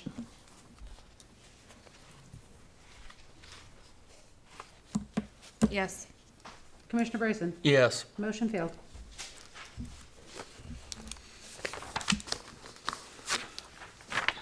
All right. So now the substantive issue is back before you. But we'll need a motion first, correct? Or not? Yeah, for new discussion. For new discussion. Okay, I'll make a motion for new discussion that we move back to 2 meetings a month for next year. Support. Now we can have discussion. All right, so let me get back to this. These meetings are way too long. On the average, we're going 4 hours, sometimes 4.5 hours. We're pushing all this stuff again another month. You look at how many items we just pushed to January. Plus, we'll have new agenda items more than likely. We have the audit coming. We have issues coming. These meetings are for the public, and I understand and I respect the staff, but this city has had 2 meetings a month for 50 million years without incident, and it has never been a problem before. But the problem when you don't have them 2 a month, it takes us 30 days before we can make the next decision, where the other way, we've got 2 weeks and we can get going on the decision. We can move forward with these things a lot faster than we are. We're moving way too slow. I realize everybody has to adjust. It's all the other cities do it, 2 meetings a month, and it was never a problem here before, and none of our other clerks ever had a problem with it that I know of, and I worked with several of them. But we can't keep these meetings that are so long. People come here, they sit through this stuff, they got to go to work the next day. Some members of this board have to go to work the next day, and you're sitting here till 11, 12 o'clock sometimes, or 10:30.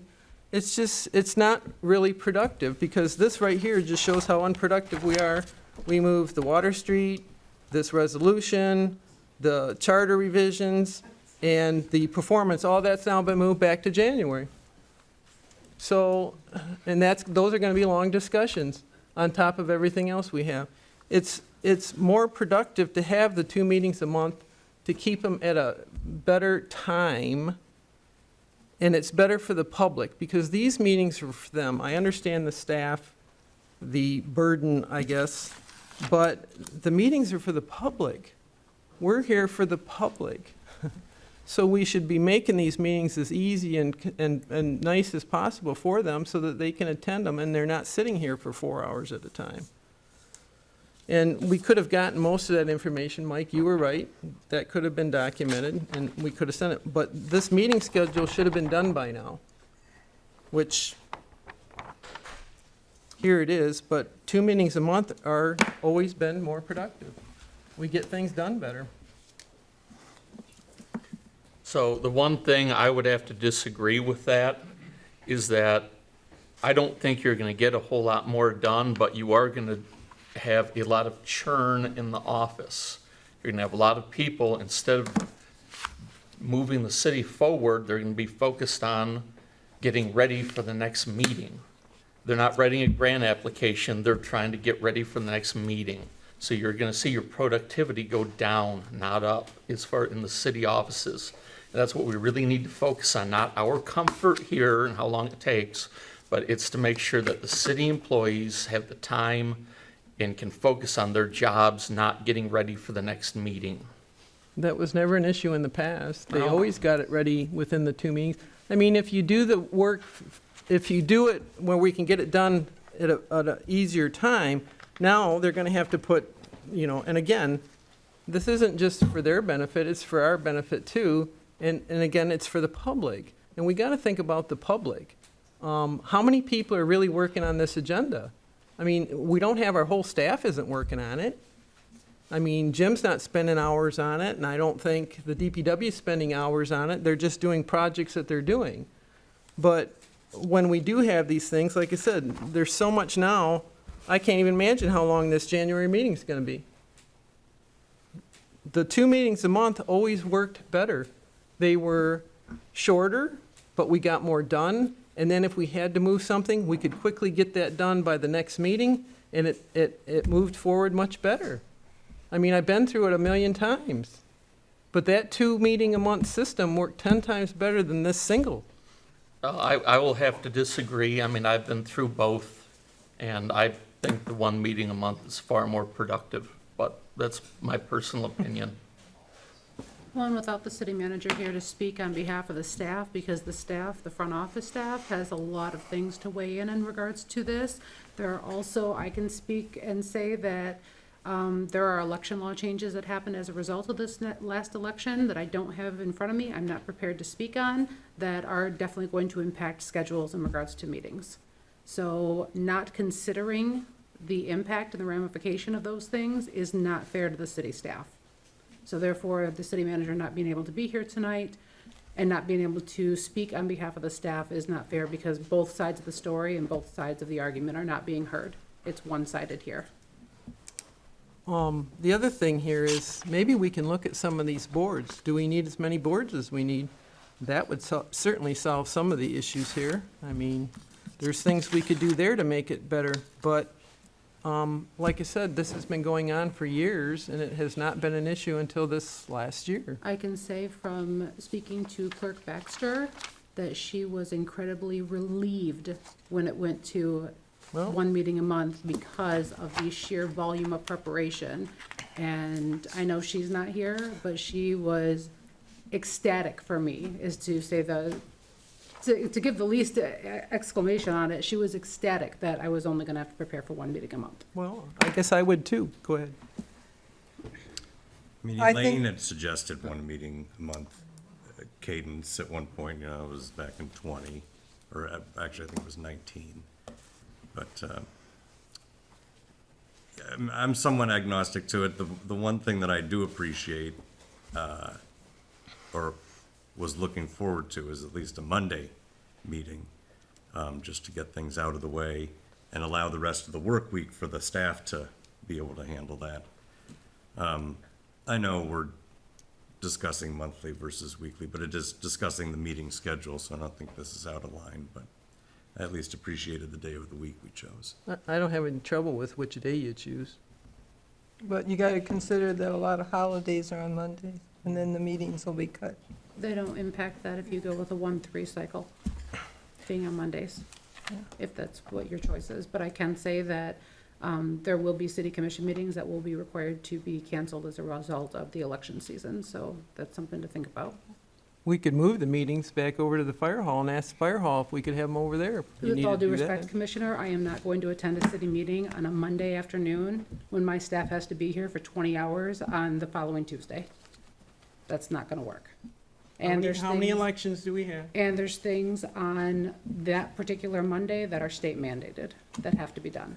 I So don't know. there's, It still during didn't happen election season, before. you're gonna see cancellations of meetings. That's like I said, that's from my perspective, but I know that the staff has weighed into the city manager on the ramifications of going to 2 meetings and how it's going to impact the city staff as well, and she's not here to speak to that, so it's really not fair to make that change without hearing both sides of the argument. Rita?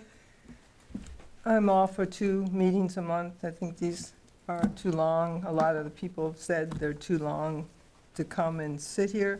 And I also think we're giving way too much consideration to the employees. It's their job. I'm sorry, it is. I work for the government. They really don't care. So we need to do what's best for the public meeting, for people to attend, to be able to do this.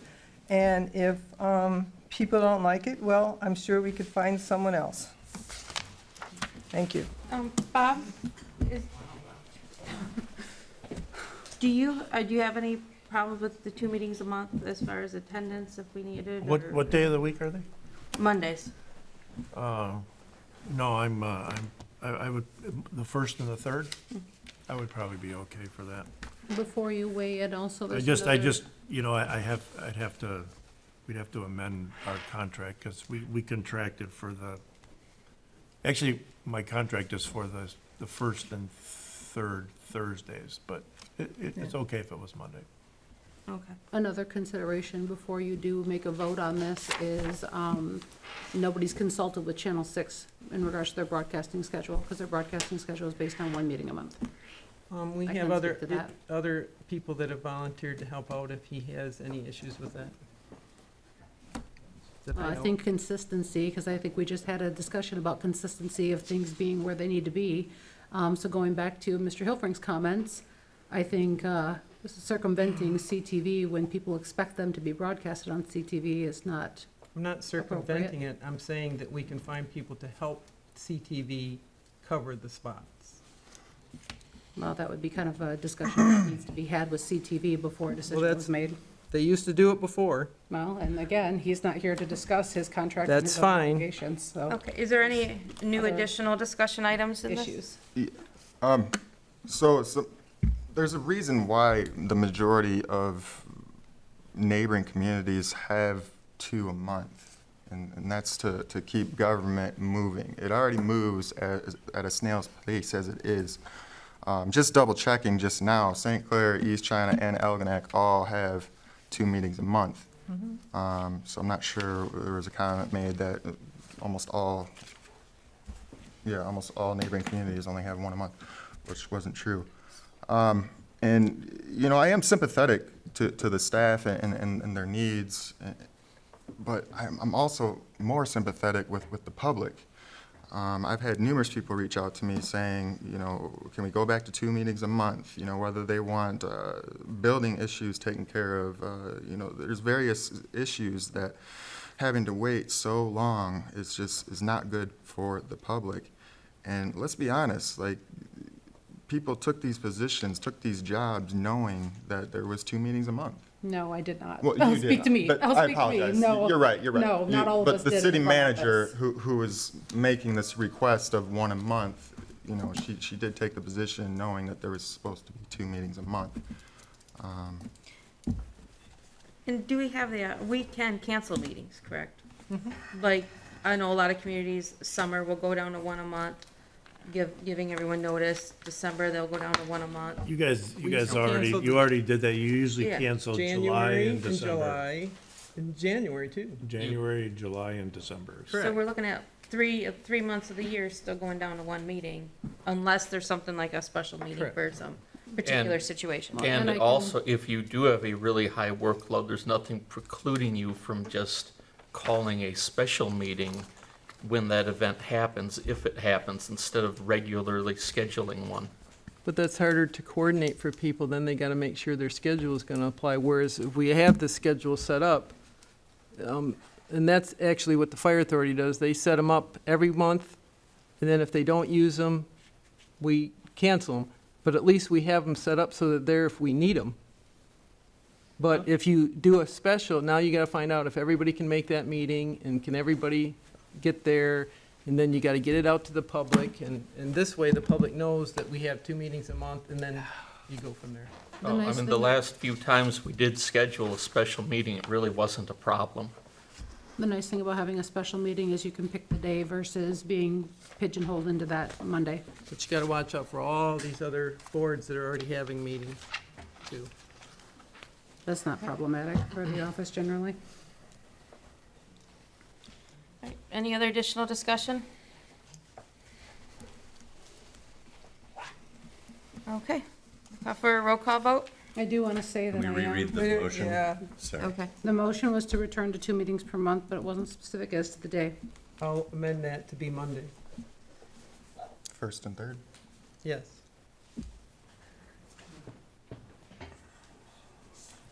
Presently, it's first Monday, Presently, it's the 3rd. third Monday, rather? Third month. And is that accepting January?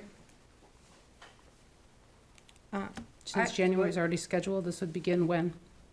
Well, I wouldn't. normally, we would cancel the first one in January anyway, So, Yeah, I wouldn't think January, I would think, so February is, it would start in Start date, February, yes. yeah.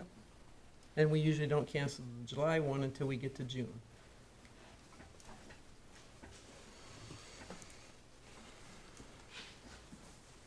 and I am stating that I am calling this roll under protest that the city manager didn't get to speak on behalf of the staff.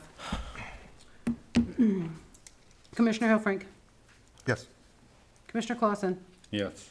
Commissioner Roy, Yes. Commissioner Ross. No, and to qualify my vote, that I would like the city manager and other staff to be present before discussing the schedule. But I'm not specifically against 2 meetings a month. Mayor Vandenbosch. Yes. Commissioner Bryson, No. Commissioner Hendrick, Yes. motion carried.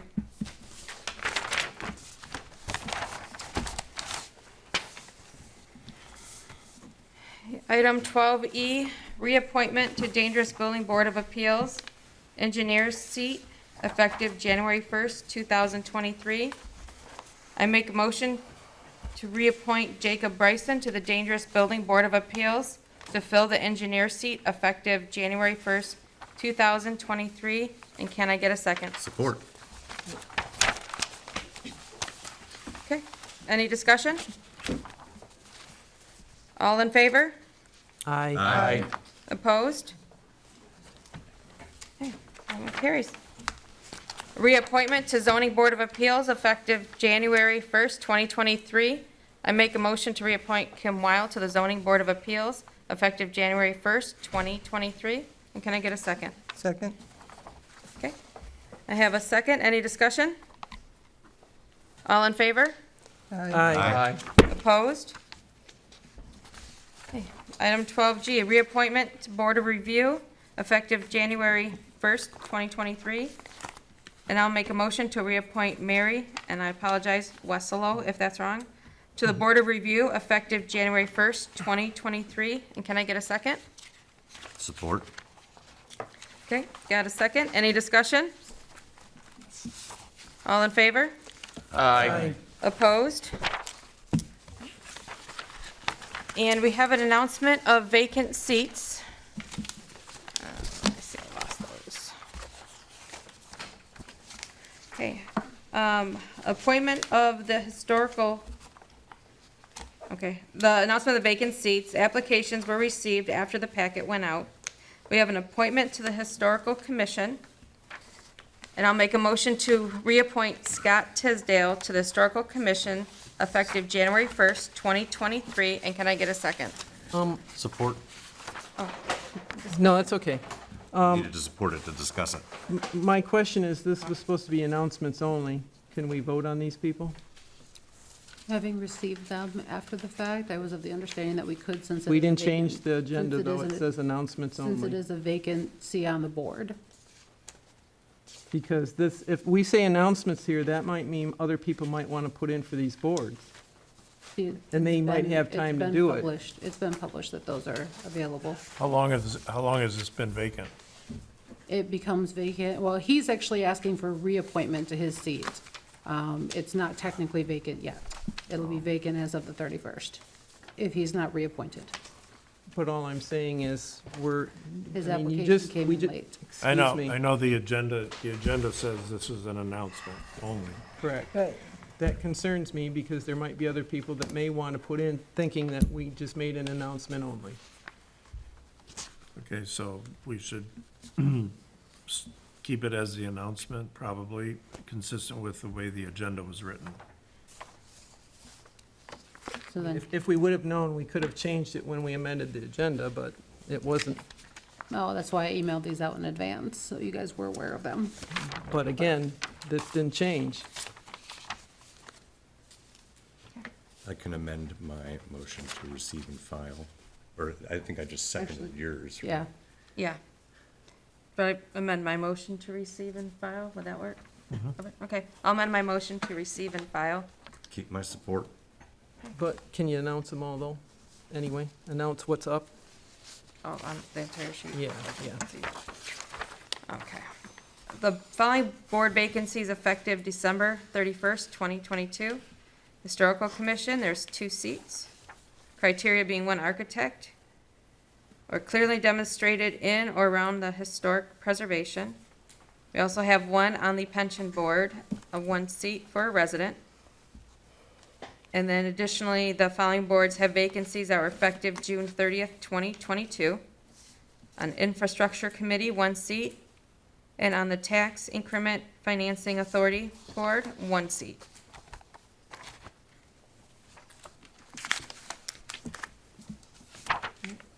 And then I have to go back to the motion. We have motion and support on the amendment. And any other discussion? All in favor? Aye. Aye. Opposed? Carries. For the appointment on the Pension and Retiree Healthcare Board, effective January 1st, 2023. that's gotta be, the application's also gotta be put aside then. Oh, that one as well? Yeah. Oh, okay. So those will be brought back in January, because we need to appoint, Does it expire prior to them? yep. Both seats Prior do. to our January meeting? Yep, both seats do. And then just to be clear, now because we have to do that with the pension retiree healthcare, they're Somebody not, has to be named at the January meeting, otherwise. order it's to make going a- to affect the pension meeting at the end of that month. okay. Well, let me ask you a question on that. The pension board is 5 members. We'll still have 4. But you won't have your neutral resident, and that also is your chairperson. All right, well, I have a question. Did the position expire, or did someone resign? They did not, the person that's currently in that seat did not respond to my letter or my email with a request to re-up. all right, the pension meeting is until January 31st, so you can do this at the next meeting. Yep, it's gonna be on the January agenda. That's what I just said. You'll see it in January. So it expires, but it won't cause them to miss a meeting. Correct. Right. The only one that may be impacted would be the historical seat, but, because I'm not sure off the top of my head, I'm not sure the proximity of the meeting. We're still missing somebody for the historical commission, correct? There's 2 seats up, so, Yes, the same person that's the current chair of the pension board was also on the historical commission and did not return that application either. Historic is January 17th. Okay, that'll work. And we're 16th, so there you go. Yes. Yeah, that'll work. In the nick of time.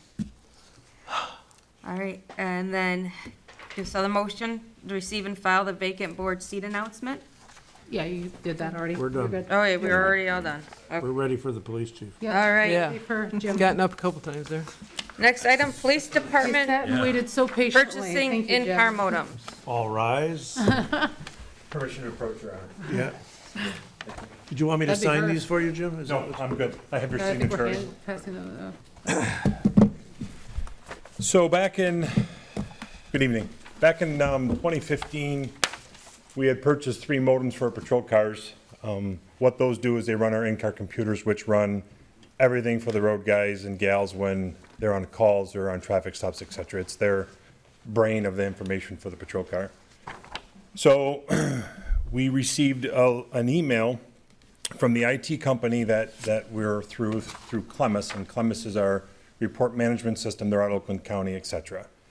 If we get equipment under their contract, we have to get the equipment through them. Since it's a larger agency, we get pretty good pricing on this.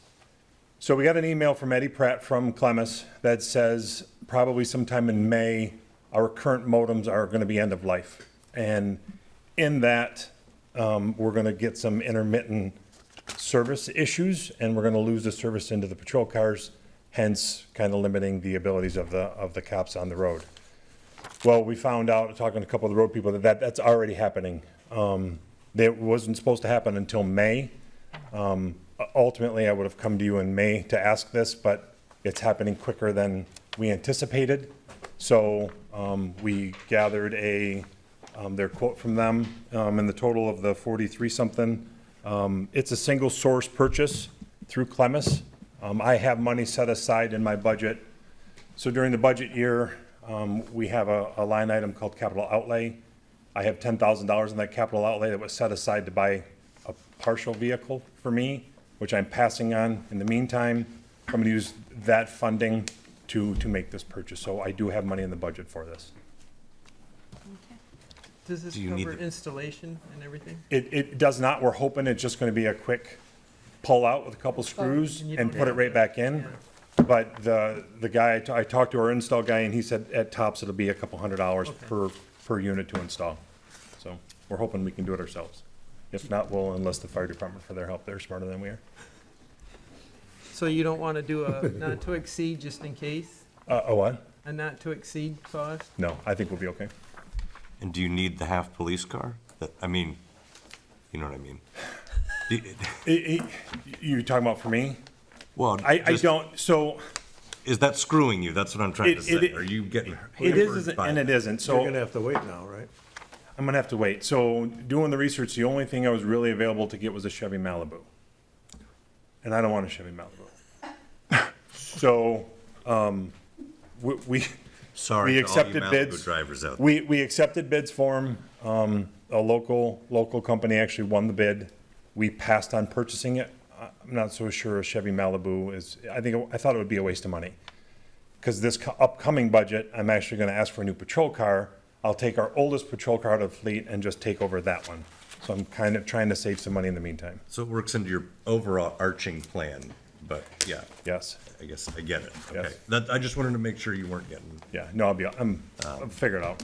yeah. So we need 2 motions, one to waive the bidding and then one on the substance.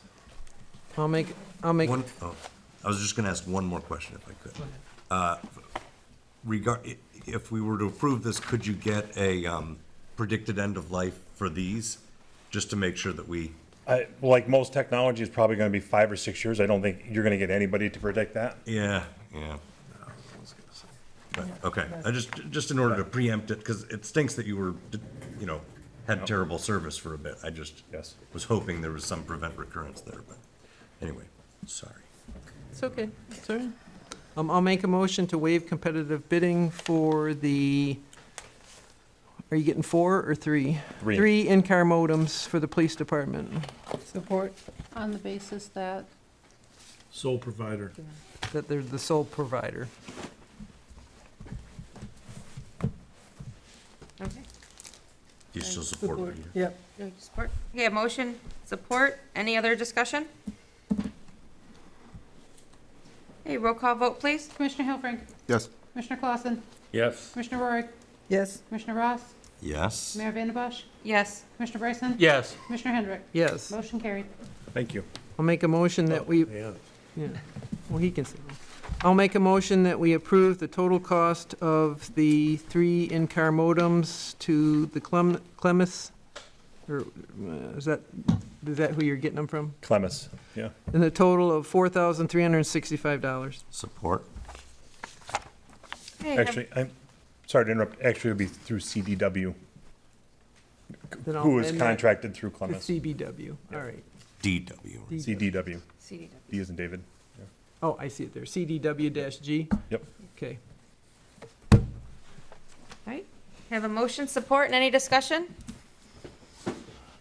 Roll call vote, please. Commissioner Clausen, Yes. Commissioner Rory, Yes. Commissioner Ross, Yes. Mayor Vandenbosch, Yes. Commissioner Bryson, Yes. Commissioner Hendrick, Yes. Commissioner Hilbrink. Yes. Motion carried. Thank you. Thank you, Chief. Okay, now we're on to 13. Items removed from consent agenda, and we have item 13A, which is the 300 Broadway Committee meeting minutes All from right. October 24th, 2022. All right, the reason why I pulled this out so that we could kind of talk about, and I'm kind of glad that you brought up the Open Meetings Act and all that stuff for this, because this is supposed to be an informational committee. But I started going through these minutes here, and there's been a contract, looks like they talked about a contract that got approved for the teen zone, we've never seen that. There is talk of going to relook at the architectural drawings, changing the doors, existing locks and doors. All these things need to come back to this commission, so I'm not sure if that was the intent, but I'm just bringing it up that there's a lot of items within this that, and I've had this before, when we originally did 300 Broadway years ago, and I don't even know where that stuff went. There was a list of things that were in the building and all this other stuff. But we had to, we went through this before. It had to come back to this board. Anything that gets decided in there, even though this board decides it, it still has to come back to this board for a final approval. So I'm just making that point, and hopefully that was the intent. But there's a lot of things being done that are not just informational. So, correct, we shouldn't? Yeah, we should look at that. Okay. So what should we do with this then? Just approve it as is? And then Well, we look at I don't think we have the basis to say it's not an accurate reflection of the minutes. Correct. You're more concerned about the substance The of what's happening. substance, yes. So Correct. what we're doing tonight is just approving the minutes. All right. I mean, is it open for discussion at this point, or? Yep. Sure. Okay. I mean, chiefly what we were being given is just information on what, was being negotiated. We made no decisions regarding this stuff. We were only being informed that the city was looking at, renegotiating the River Rec teen zone and things like that. So again, that was information being cascaded to us as a committee body, to let us know what we were, dealing with, and, but this committee has worked very hard to, look at funding entities, ideas, for revenue streams for the building, and it's, none of this was nefarious, for sure, and again, it was not I would argue that decisions, per se, were not being made. Okay. At this And meeting. that's all I'm looking for. I'm just trying to make sure, because like I said, I've been through this once before with this discussion. And I didn't think that was the issue, but I wanted to discuss it here to make sure. That's all. Having attended the meetings, I can say that like the change of the locks was initiated by the city manager to secure our property because there were numerous keys that were out there. So it was more, she was updating them as far as progress reports on different things that needed to be secured with that building. So letting them But know, again, well, that was kind of an administrative thing that I know she Is decided the- because of the necessity of securing that building, because heaven knows who had keys. correct. Is the lease going to come back to us then? Because I know there's already been another lease that never came to us, and this would be the second one that I know of that would not come to us, that should, I can't speak to where she's at with the lease or what the progress is with that. because it says it's already been finalized. in here. Yeah, I can't speak to her. what So anyway, process was with the that. intent was not to criticize anything what you're doing. I'm just trying to make sure that the decisions come back here, is my only intent. Because that's the process. Yeah, and regarding the locks, I thought that one had been discussed. I thought I remember hearing it at a meeting before. Not No? here. Was it? I thought I we think it was had. probably discussed at least in city manager. It was in her report, or- manager's. Yeah. Yeah. Was it? Oh, Just okay. that, you know, Yeah, I since thought we I'd heard took, about that. Since we we did took vote to ownership, we assume needed to ownership of secure the our building, and, property. you know, Yeah. that was some of the minor stuff that And, Okay. needed to get done, And- onesie twosies. and I don't, this is something you might not know also about this building.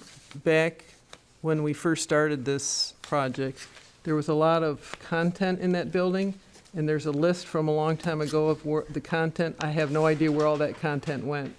So you might want to dig into what happened to it, because I think when Ray Skatarczyk was mayor, we went through this, and they had to create a list of all the items that were in that building that should still be somewhere, that God only knows where they are, so you might want to, and they were Building historical assets. items also in there for the building.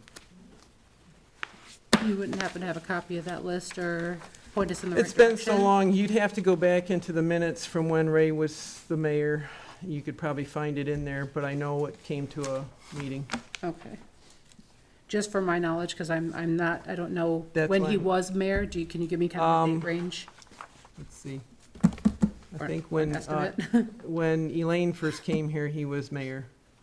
So figure out So it when. was Yeah. It was 2014, Charlie- 15? Charlie that Brown was. moved, right? Yeah. Yeah. And then he was And then Ray appointed. took in, yeah. Probably like 16, It's right around in there 14 to somewhere. six- Dave 16. was 16, Okay. so it had to be 15, 14, Yeah, 15? because I know I Right, it even was the had 2 to years ask, prior to Dave. I'll just put 14 to I 16 as my had to even range, ask research the range. attorney for info on all that, so, yeah. Okay, so but now we need a motion to receive and file. Correct. And to approve as part of the. Or to approve, yeah, the approve it consent as agenda item, yeah. Okay. accurately recorded minutes. I don't want to do it, I'm on the committee. It's like, All right. Somebody needs to just approve the minutes. I'll just make a motion to approve the 300 Broadway meeting minutes. Support. Motion and support? Any discussion? All in favor? Aye. Opposed? Okay. Item 14A, City Manager's Report.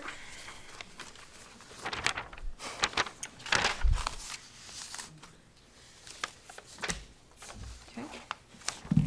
I know she Ah. normally speaks to it. Probably just the only motion to thing you can- receive Re- and file. Motion receive and file. And then if anybody has questions, I'd suggest emailing them to her or calling her. Okay. make a motion to receive and file the city manager's report dated December 6th, 2022. Support. Okay, you got a motion and support. Any further discussion?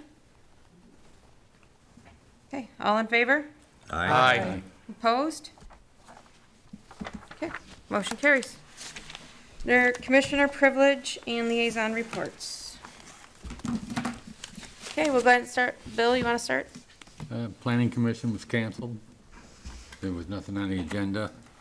And the only other thing is, everybody be safe and have a good holiday. Christmas is right around the corner. And New Year's, so think smart. All right. Jacob? I'd just like to wish everyone a Merry Christmas and Happy New Year. All right, Mike?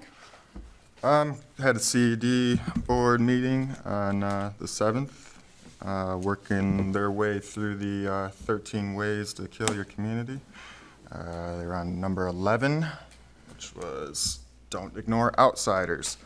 Something I agree with, definitely. Everybody's opinion should matter and come to the table with any decisions being made for a city.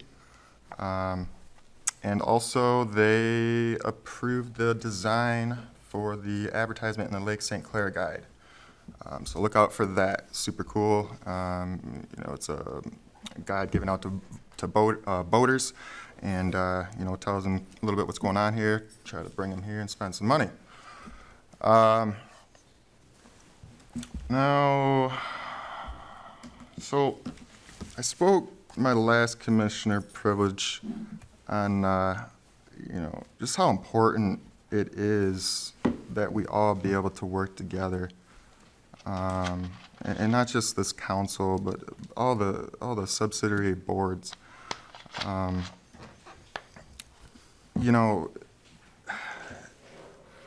There's comments being made like we're creating a Jerry Springer show, and I just don't think that that's fair. I don't think that inquiring questions and just doing our best to increase communication should be looked at as a problem. Because we have a lot of miscommunication and breakdowns in communication between the administrative office and this board. And that's much of the issues or so-called Jerry Springer show are a result of that. We're just trying to do our due diligence, make sure that at the end of the day, the public is looked out for and all of their concerns are met. And we can't do that if we don't ask questions. I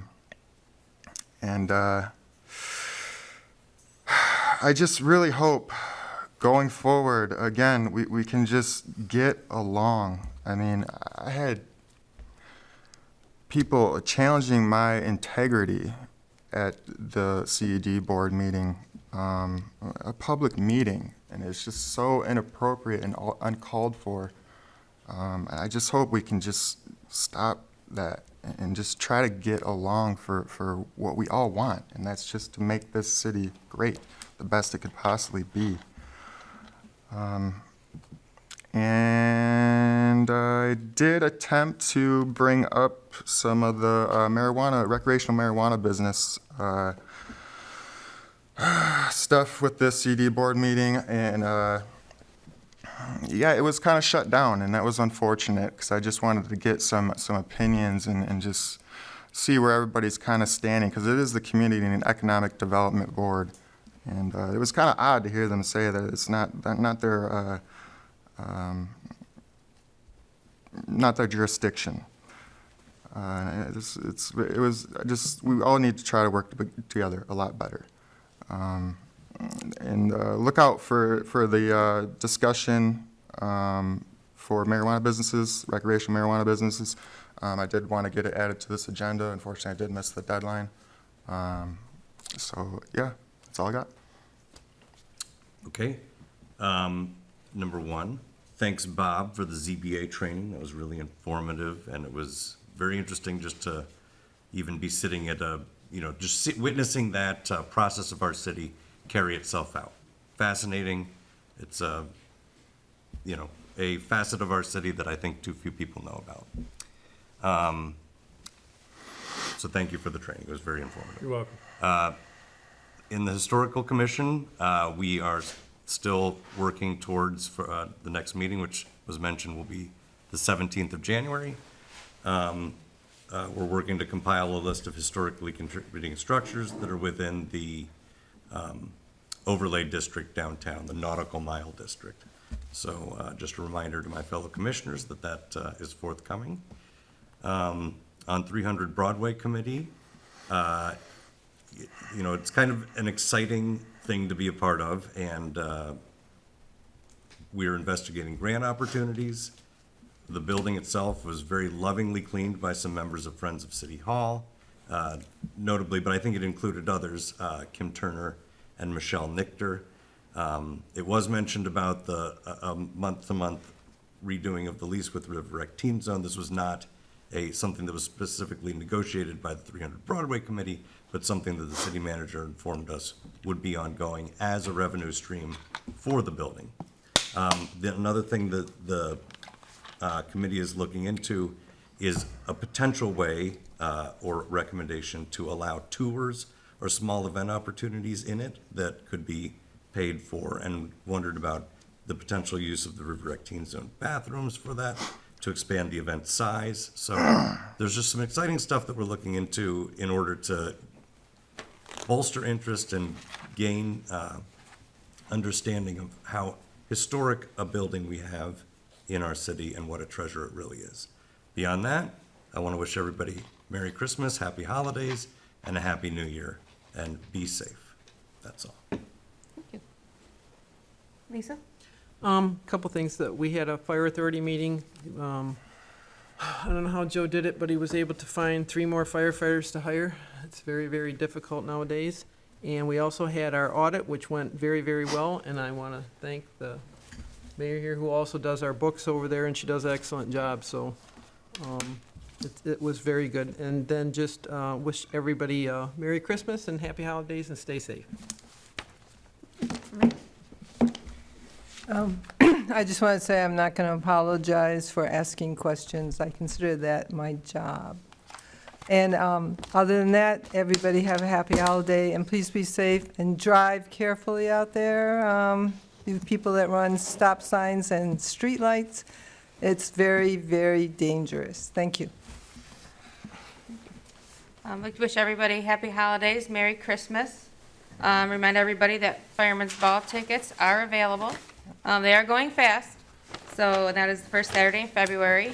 And we have partnered with United Way in fundraising, so it's always a good time, but try to get your tickets soon if you're interested. And a motion to Make a adjourn. motion to adjourn? Support. All right, all in favor? Aye. Opposed? The recital went very well.